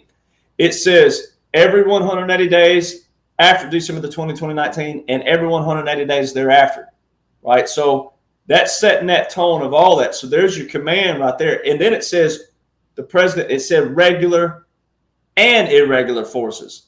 That irregular term, ladies and gentlemen, that's your unconventional warfare. That's your clandestine operations. That's your guerrilla warfare. That's all the different kinds of warfare. That irregular component is what I was talking about earlier, where the Army has an actual link that has all of the different kinds of warfares, what the links are.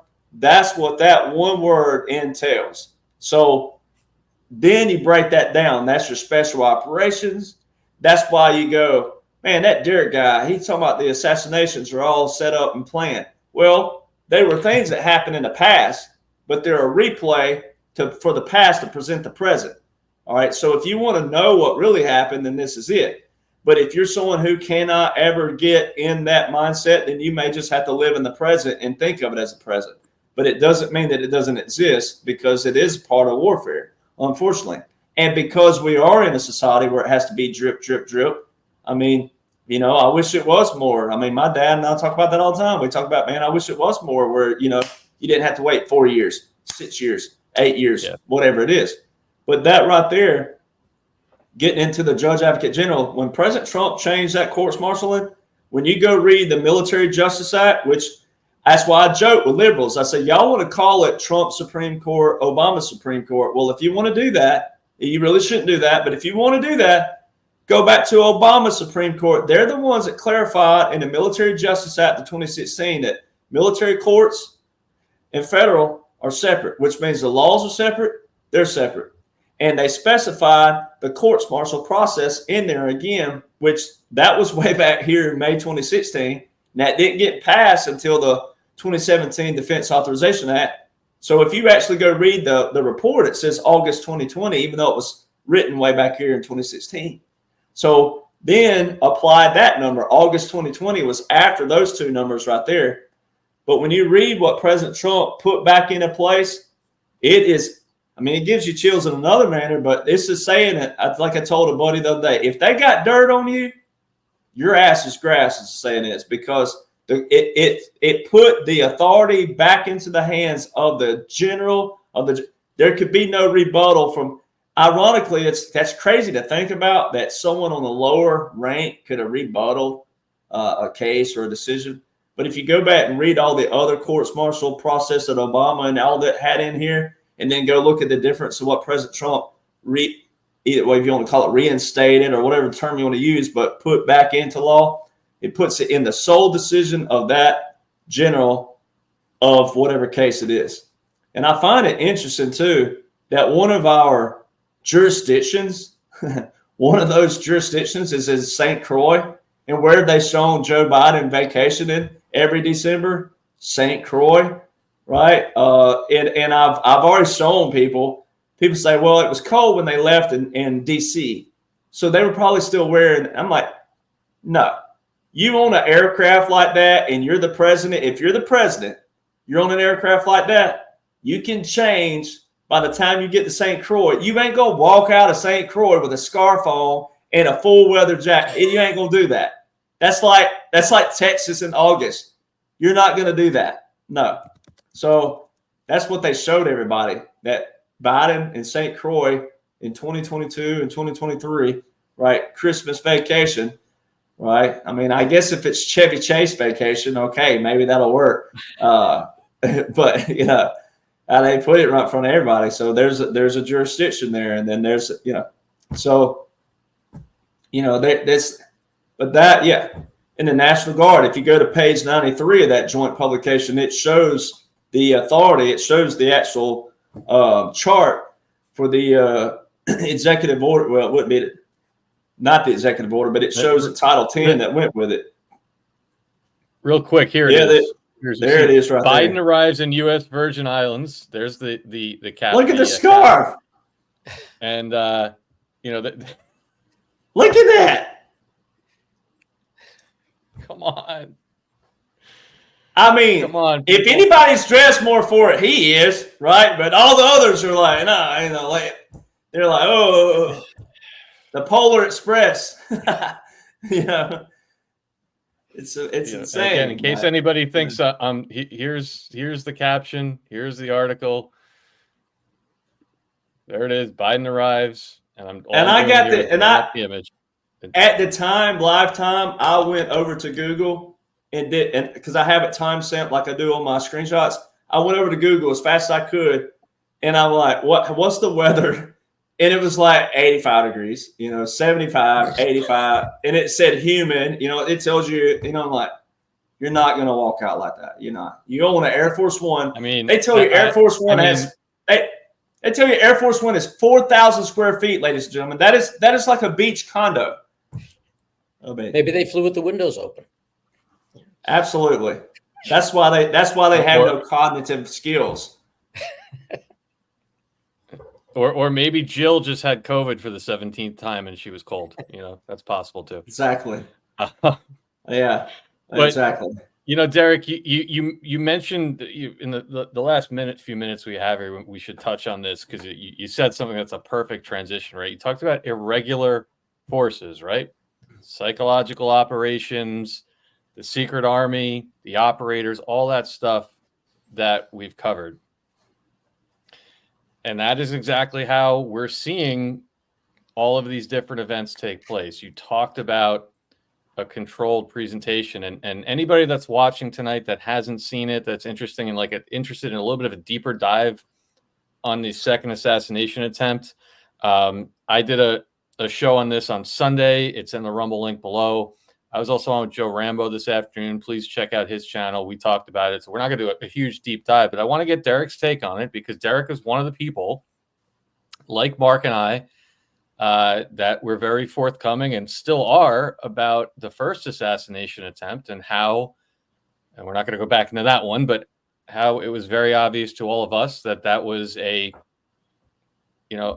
product of White Hat Productions. It was a controlled presentation of real threats. And, you know, Derek, what I said the other day that I think this is kind of where I want to get your take.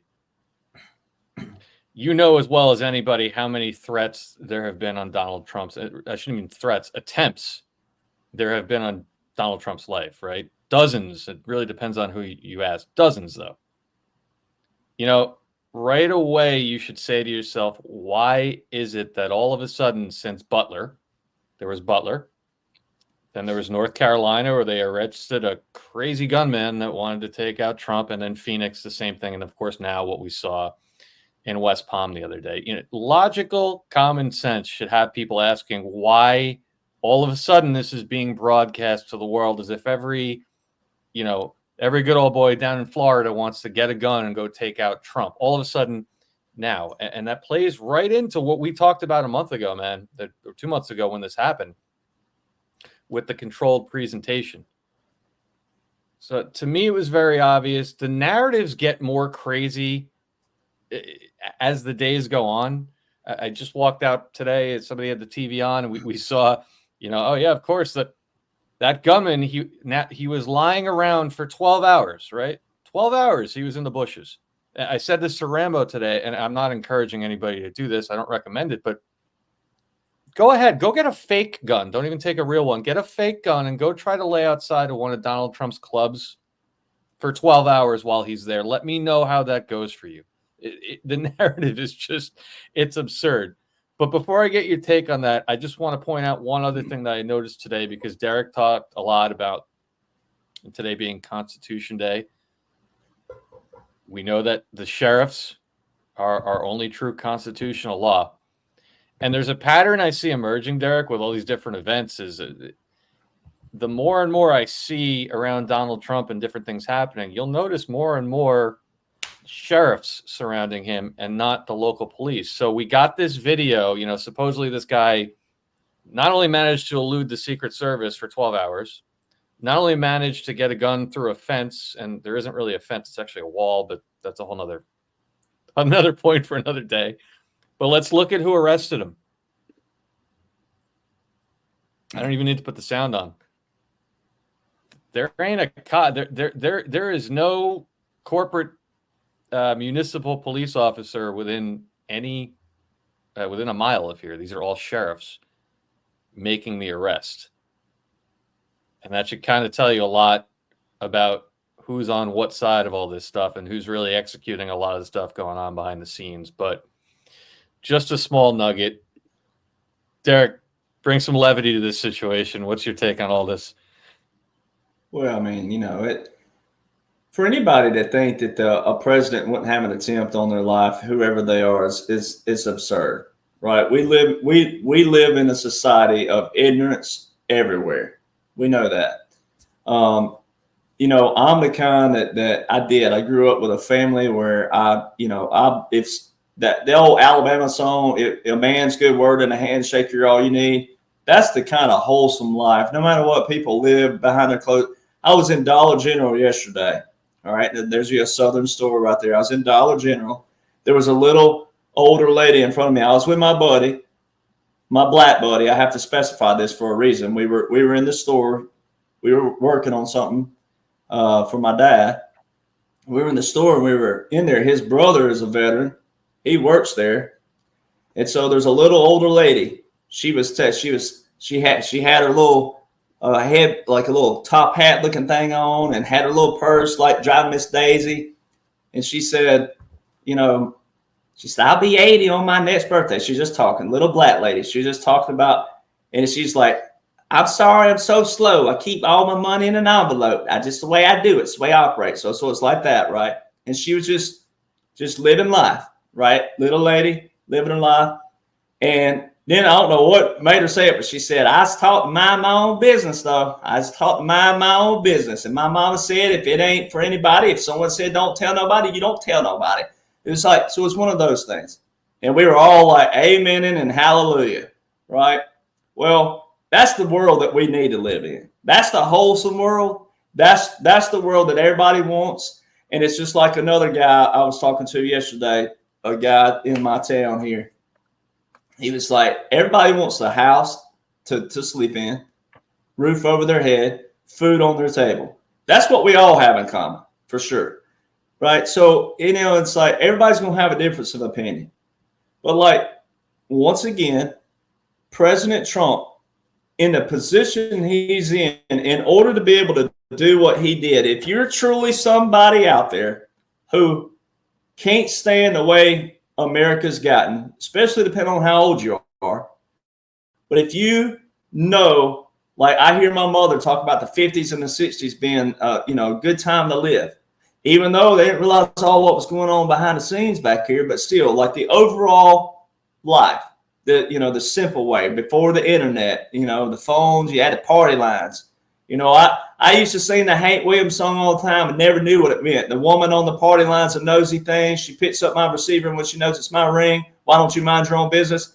That kind of life, right? Well, now we're in that world where before President Trump ran, if you don't even know anything about the operation, before he ran, 98% of people loved him. Just because he put his hat in the race, people hate him. For what? Right? And that's why I call it a Build-A-Bear, grab-and-go society, that a lot of these people, they're too busy worried about their hoo-haws down here and all this other stuff, creating safe spaces while they're sitting there really promoting the swamp and don't even realize it. They're too busy worried about, monkeypox that only affects one little group of people. And if that group of people would stop doing that nasty stuff they're doing, we wouldn't have to worry about that. So it's like little common sense stuff, right? So you put humor with it. But then when you go, okay, there's no way that Donald John Trump, an outsider, a businessman, in one of his interviews years ago in the 80s, he said, rich people don't like me because I compete against them and I like to win. He was like, I like to hang around the people. He was like, down on the street level, this level, because they love me. I create opportunities for them, basically.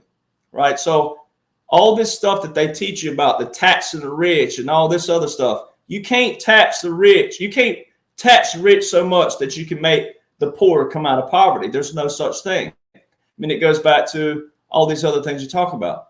So when you get down to the nut, what you call it, the brass knuckles, as my dad calls it, let's get where the rubber meets the road. There's no way Donald Trump walked in this massive establishment. You got to realize, once again, that establishment was not just some congressman or woman you don't like or they don't talk with certain. He went up against a world global swamp.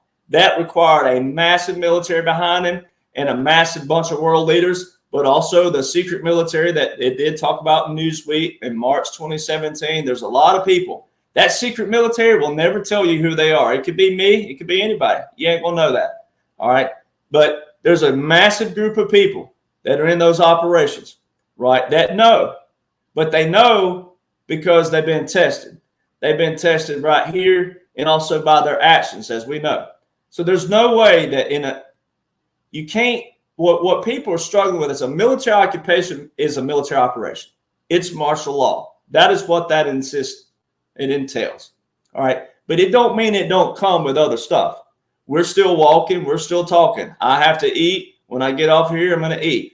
I got to have a belly full, right? President Trump has to eat. He has to pee. He has to poop. He has to sleep. He's just like everybody else. So it's not like he's not because of whatever. Because he's this. Yes, there's been multiple attempts. But you got to listen to the man and know what the dash means. That dash is the operation. That dash is the occupation. And like I said earlier, it's going to come with turbulence and some bumps in the road. There's some stuff, but it still has a strategic plan. And you don't deviate from the plan. But like me, when I talk about Mar-a-Lago and Trump International and Trump Doral, I talk about this with my family a lot. I don't want to ever come across as, I've been, because it's not about that. But when things like this happen, right, if you get the opportunity to go there, one, it's because you're invited by a member, all right, of these clubs. Well, then you have to, it's about a week before, you have to go through, they get your name, social security number, everything. They do a background check on you. That's just to go through the gate. All right. When you go through the gate at any of it, there are Secret Service everywhere. So that debunks already the articles that were put out that there's limited Secret Service around President Trump. That's bullcrap. They are everywhere. And once again, I don't want you to do it. But if you want to do that, if you want to drive by one of his premises, I'll show you how to drive by there without looking suspicious, but also know what to look for. And you can see perch. It looks like deer stands. I call it the Secret Service deer stand. They got all those little things that are on the trailer. They got them everywhere. All right, there's Secret Service vehicles everywhere. I can attest to that. You can't even get. That's not a former president. Right. That's not a former president's setup at all, ladies and gentlemen, whatsoever. And then when people say he's paying for that, no, not Secret Service. He's not paying for that. And even sheriffs, that's not how that operation functions. That's not how that works. It would be a bunch of former military dudes that are in the capacity of, protection and things like that. If it was some extra, that right there, that is not him paying for that. That is presidential right there. So when you go to Mar-a-Lago, it's a little different because it's right on the corner. The ocean's right across the street, and but of course, when I go now, they know me, the Secret Service. The last time I was there, the guy goes, "Dude, you don't have to show me your ID. We know who you are." Like, it was so funny, and I'm like, I'm still sitting there smiling like a little possum, have my ID, like here I am. And the guy's like, "Dude, we know who you are. It's all good. He's good to go. Let him in." Well, I'm not a member though, still, but at Trump International, where this supposedly happened, quote unquote, like you said, there's a wall. It's not a fence there. It's a wall. Now, you can't see it in the pictures, ladies and gentlemen, because it's got grass around it, but they do that on purpose. It's not a fence because President Trump, let's just, if we want to play devil's advocate and entertain a liberal for a moment, okay, this is how you do it. All right, if you think President Trump is egotistical and he's cocky and he's lavish and all these things, let me tell you what Donald Trump wouldn't do.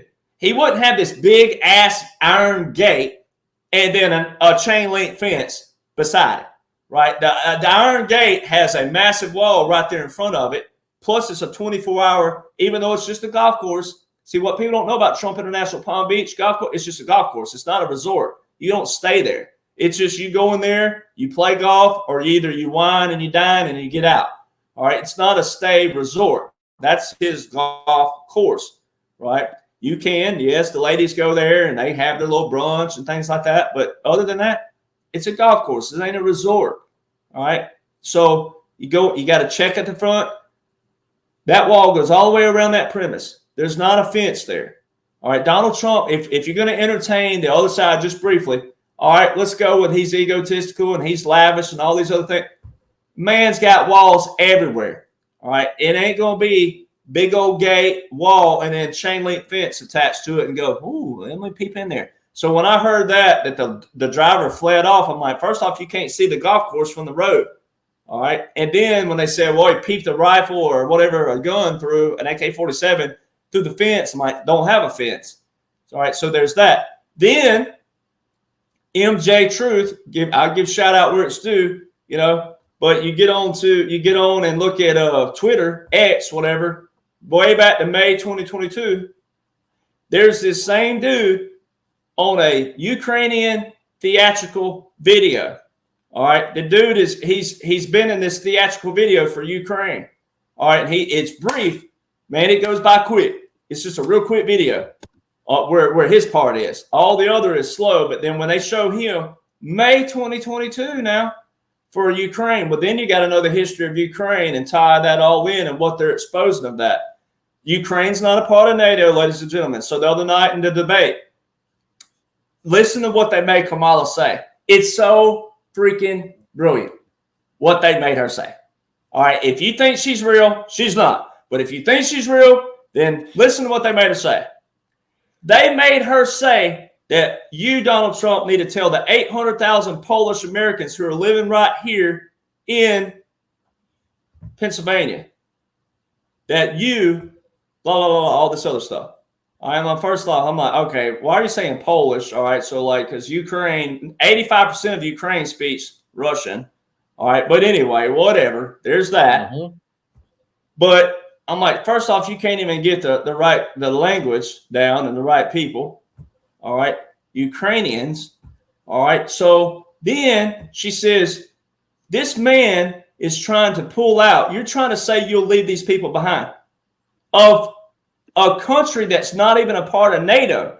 Ladies and gentlemen, you hear Joe Biden talk about Article 5, Article 5, Article 5. He'll say Article 5 says that one attack on a NATO country is an attack on all.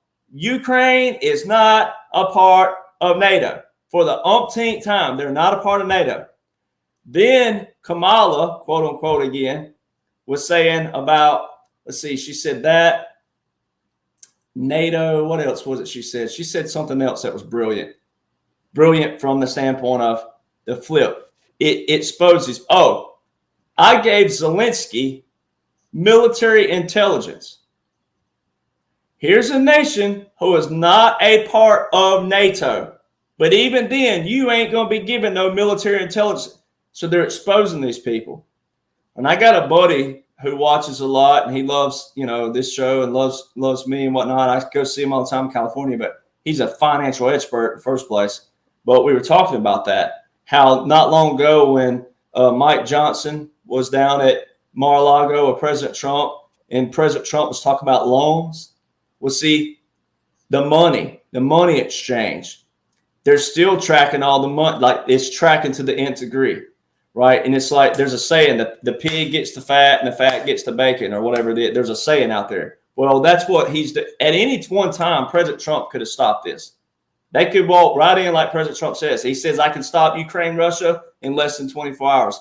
All the stuff you're watching could be stopped just like that. But what they're doing is going to the nth degree, all the way down every rabbit hole of the real rabbit holes, not the rabbit holes that you might think of and know of, but we're talking about the military.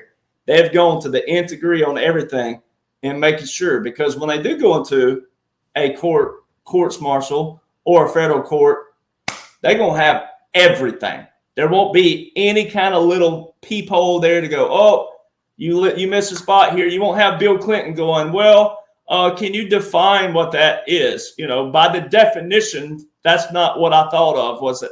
I mean, I went back and watched that interview. He sits there and admits to it, but then he turns around and says the definition. And the guy was a con artist. He was great. That's why they call him Slit Willie, because he was great in that system of which, you don't have the evidence, though. You don't have the tangible evidence, right? You can't present the actual DNA proof, right? But it's just speculation, right? That's that old school language. No, this time around, they're going to have everything. So it's just going to be like that.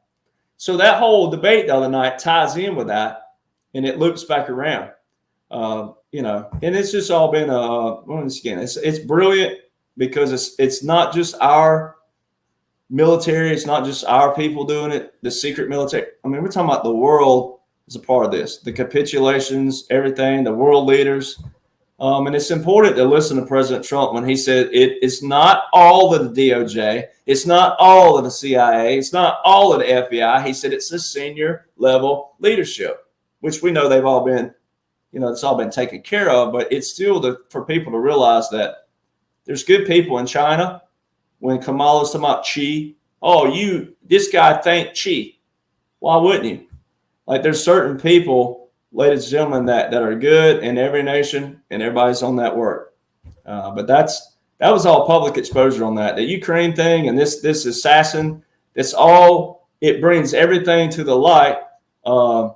You just got to know where to look once again. And, there's a bunch of us out there that are all working on different segments. It's so much rapid fire that's just you can't hardly keep up with it all. But it's all disclosure.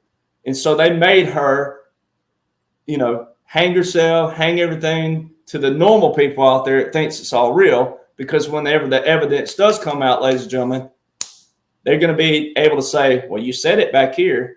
This is what you said. You said right. You gave Zelensky military intelligence. But if you want to be on the side of us that knows what's going on, then you can go to state.gov and go, well, the president hasn't traveled abroad, hasn't been archived since 2020. The Secretary of State hasn't been archived since 2020. The foreign leaders haven't been archived since 2020. What makes you think that the vice president's flying around all over the world like she says she has? She hasn't. So that it depends on what side of the aisle you want to sit on and, partake of. Let's go back to the assassin again and everything that you just revealed about it. And let me play journalist for a second, which none of us are really used to. Yes. Now, you just said everything that you had to say regarding Trump International Golf Course, how it's secured, the wall around it, and everything else. All that considered, and everything that we've seen on the MSM. And Dave, you're in the area. Approximately how many news vans would you say were out there? How many crews are out there watching the investigation go on? Currently? Currently. since this happened? I couldn't even tell you. Would you say basically every local Yeah, and network I mean, station's been out there? Journalists, correct? Alleged journalists. There's a metal fence, a chain link fence, and a wall. Correct, Eric? That's correct. That's what, you know, they say it's a chain link fence, and I've seen a wall. So, And yet none of these reporters, none of these seekers of truth and deliverers of truth, even from where they're barred from across the roadway, can't see this and report it to the general public. no, because it's all what's in. It's all, and that's the thing that we're showing people is that is it goes back to like Afghanistan. It goes back to all the other stuff, the crisis on the border. They show Ukraine. They show the same two or three clips. right. 9/11. 2 or 3 clips.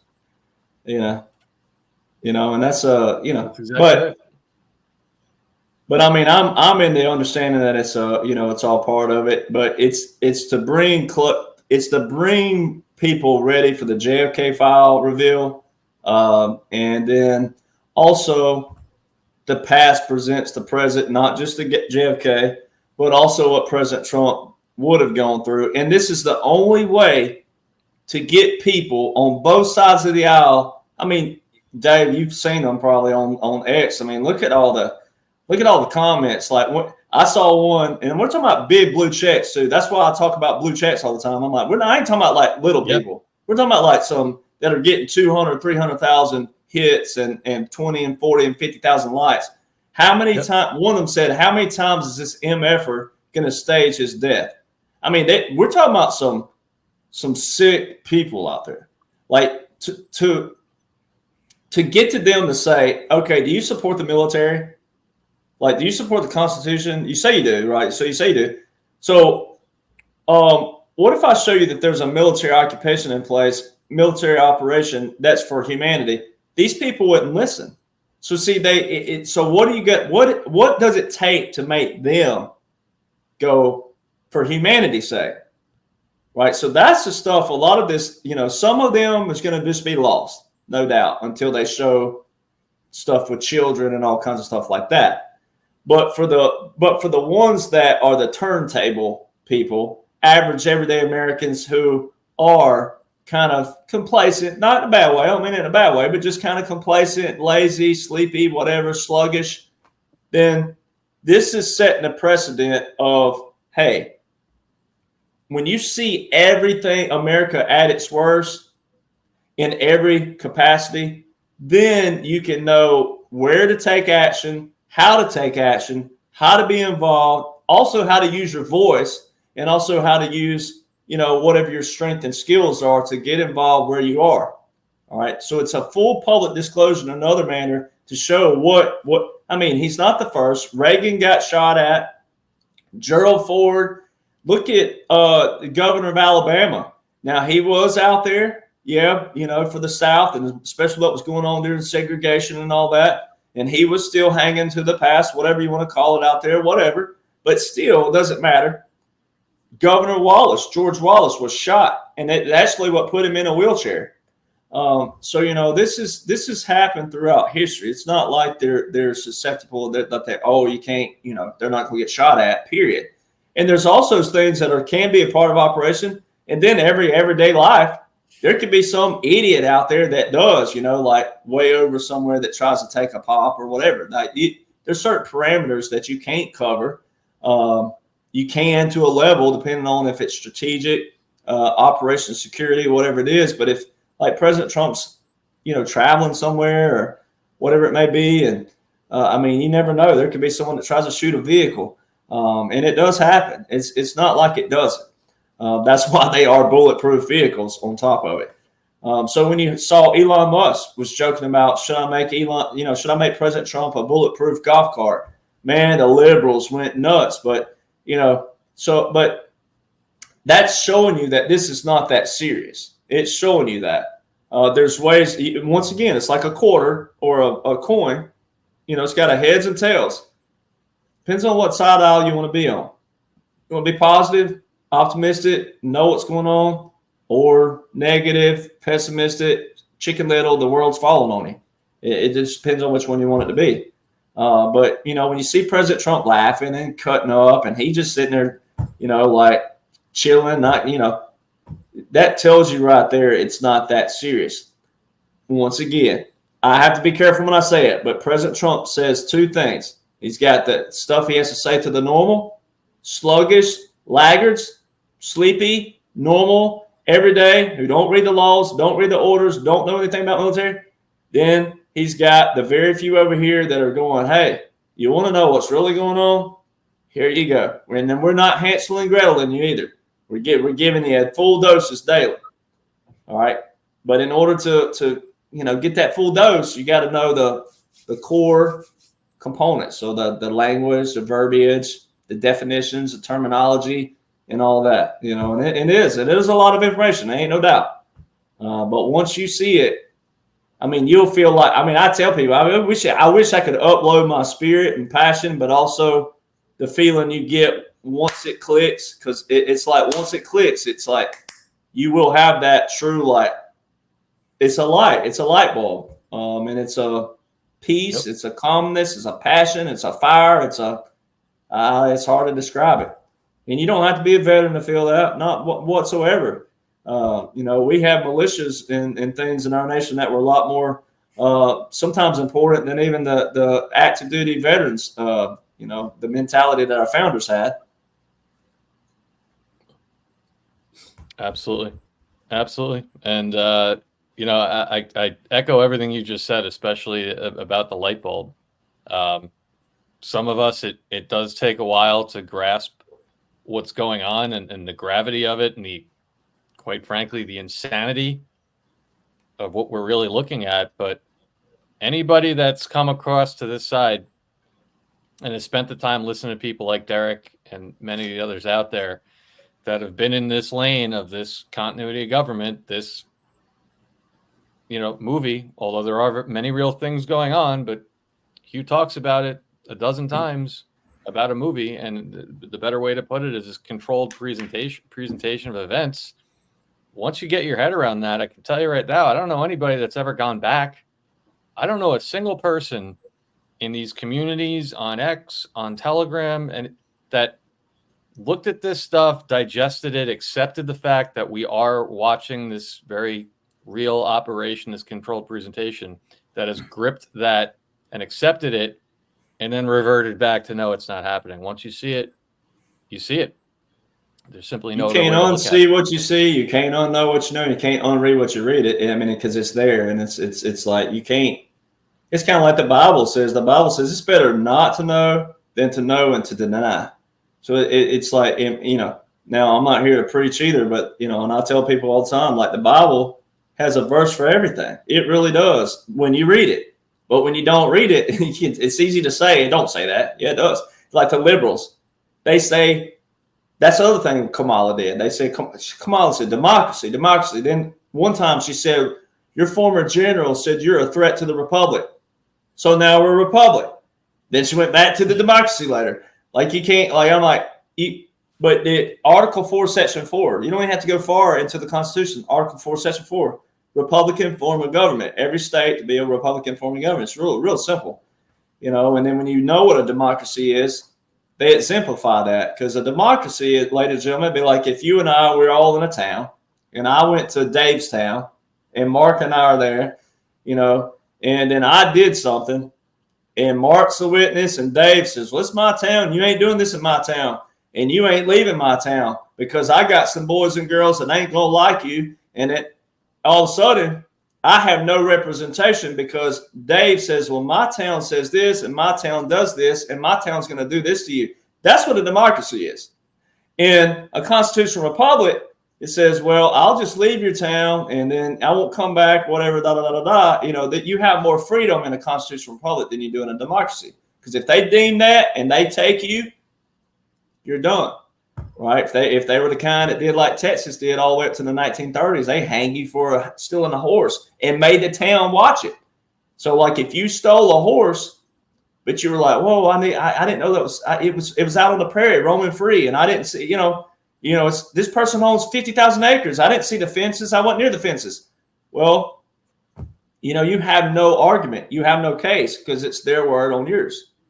And that's what the true democracy is. And that's why if once you learn that aspect, and once you learn that, once again, the verbiage, everything Kamala said the other evening was the polar opposite of what a true Democrat liberal would be saying, should be saying, especially that it's public disclosure for the whole world to see.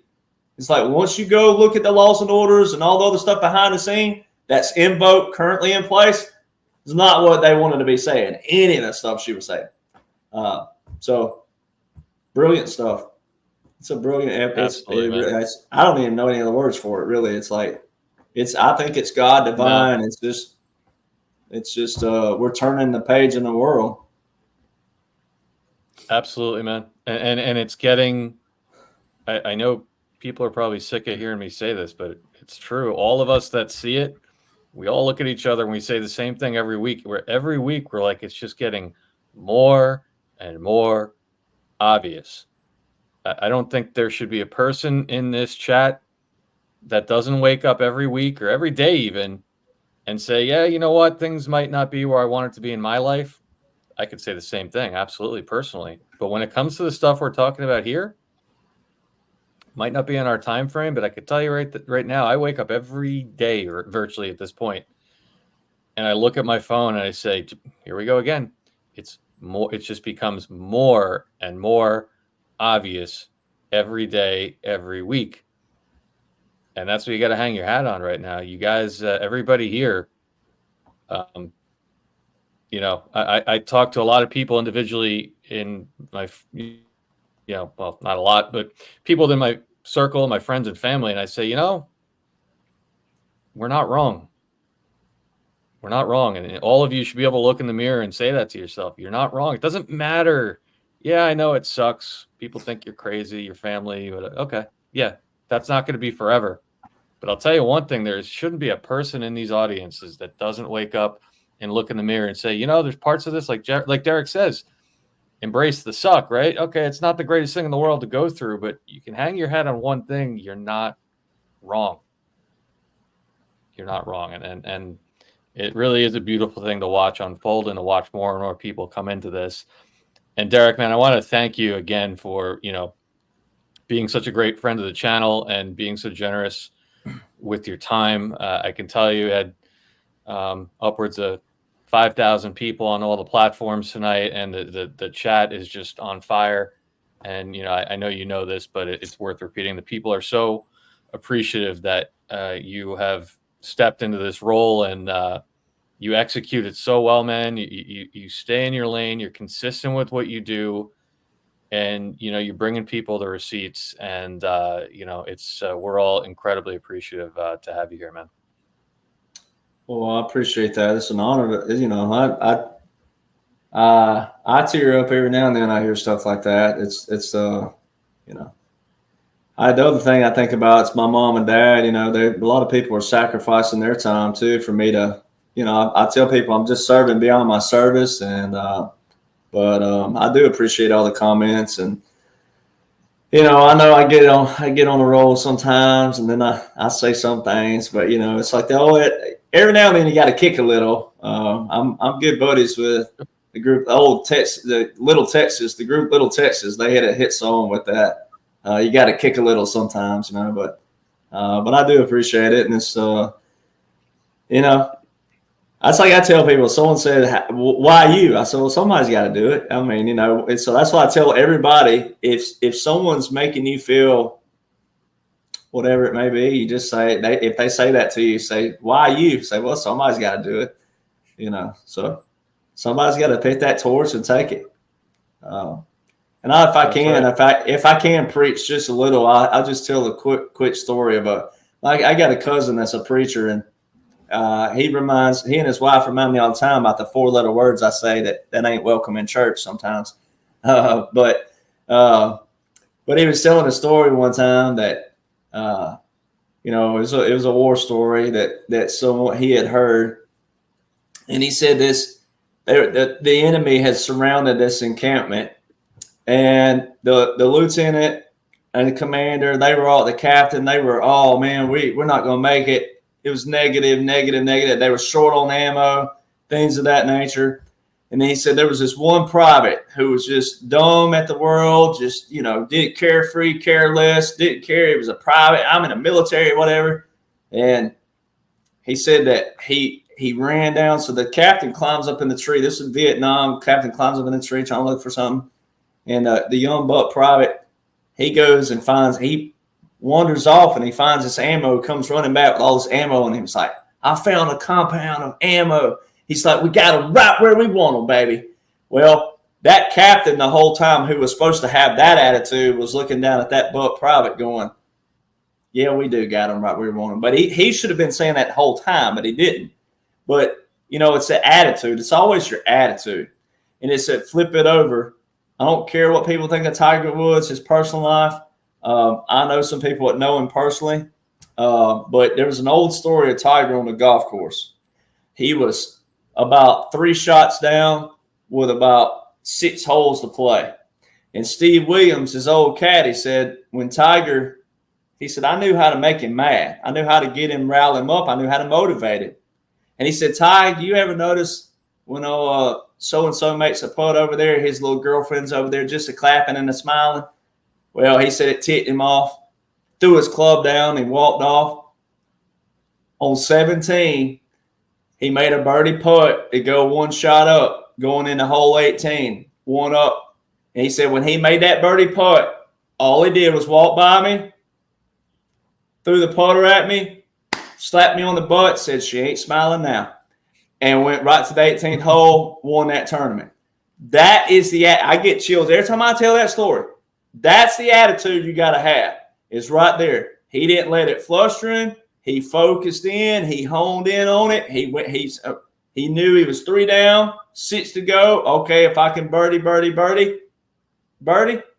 I can take this. He focused. He honed in. And he got to flip the club at him and slap Steve right on the rear end and said, she ain't smiling now.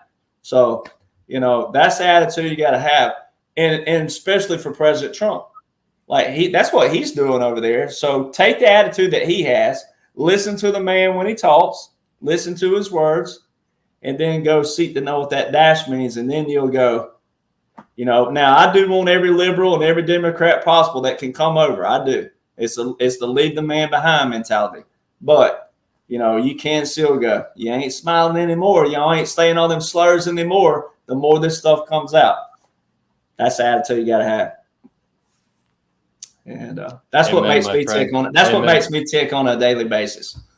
You know, so. Absolutely. Mark, anything else you want to leave us with? You know,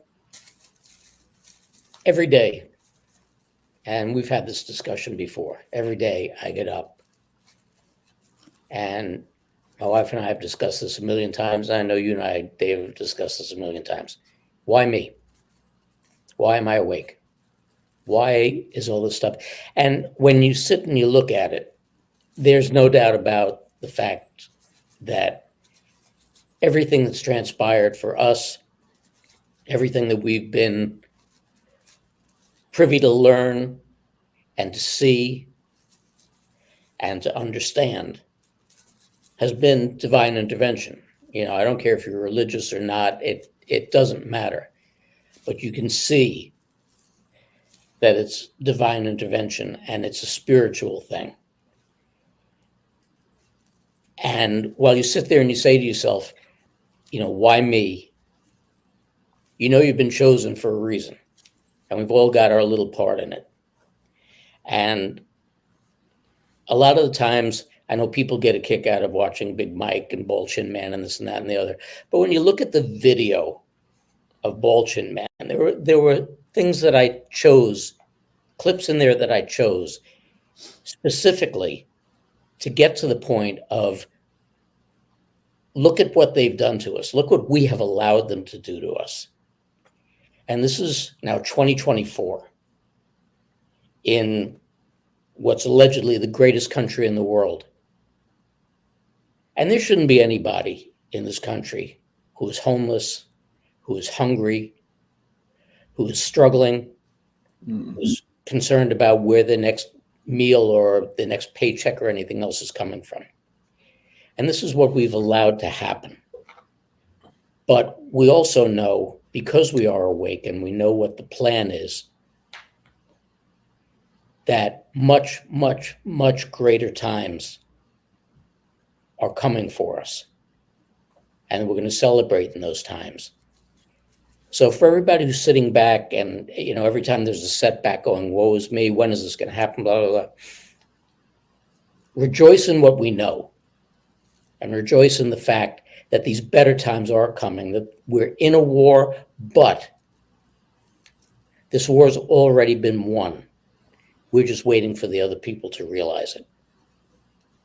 So sit back, enjoy, do what you can to help other people, and let's all move forward into this next phase of reality. And Derek, always a pleasure, man. Always a pleasure. Yeah. Well said. Likewise. Well said. Well said. As President Trump says, the best is yet to come. And don't forget, it's almost October already. That's kind of crazy to say, but it is. May of 2025, a year-long celebration of America.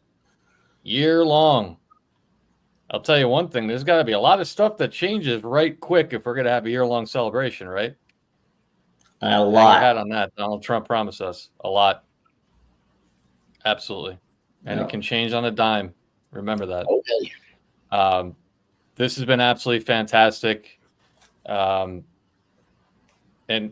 go back and watch this again. I'm going to have clips of Derek's monologue there about the laws and orders cut for all you guys.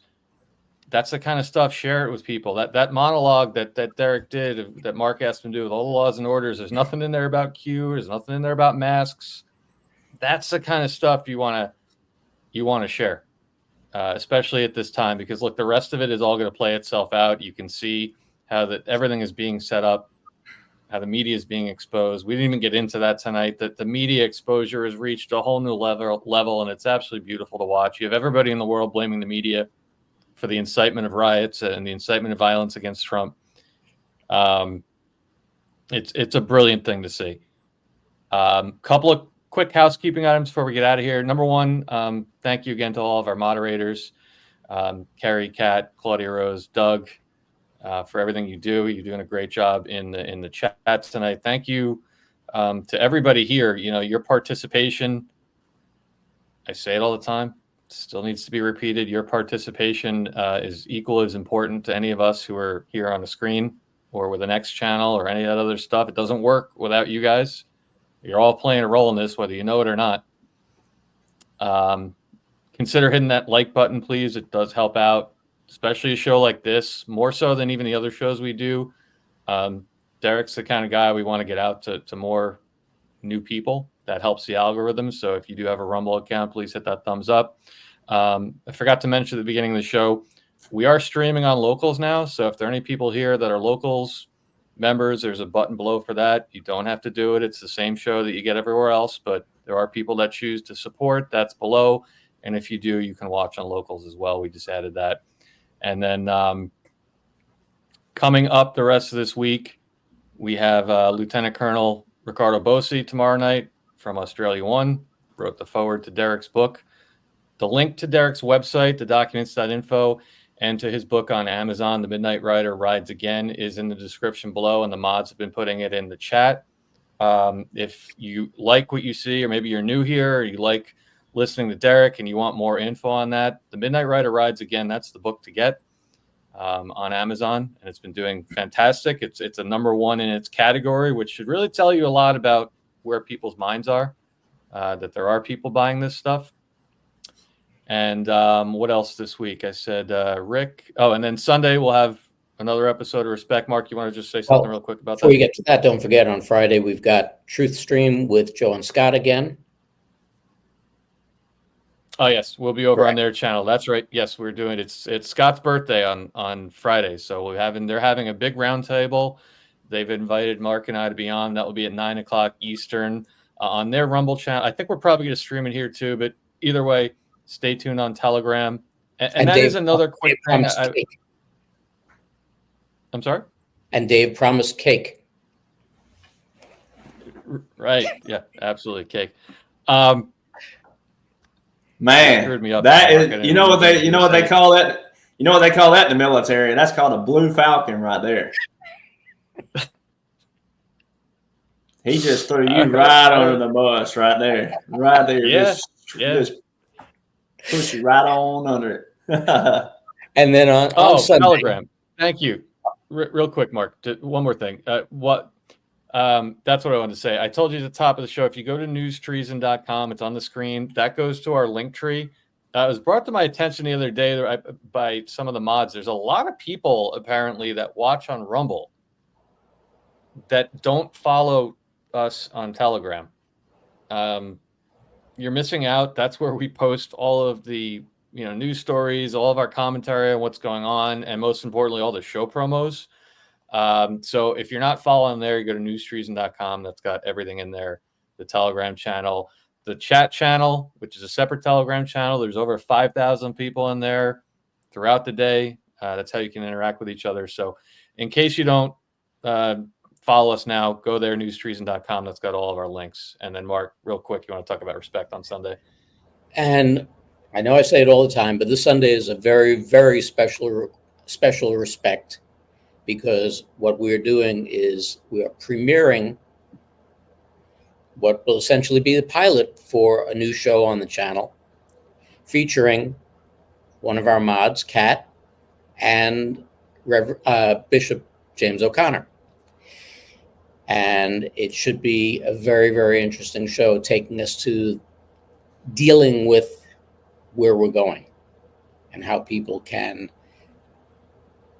help to be helped to cope with what we're going into. So I think it's going to be a great learning experience for a lot of people, and I hope you'll tune into that and help support them. There's just one more thing. I got to give a shout out. I got to give one shout out to someone in the comment box. The second most important thing in this whole show. Roll Tide, baby. Roll Tide. I saw it. I had to say it. I had to. I got to. A lot of Crimson Tide fans in the chat today. I saw that.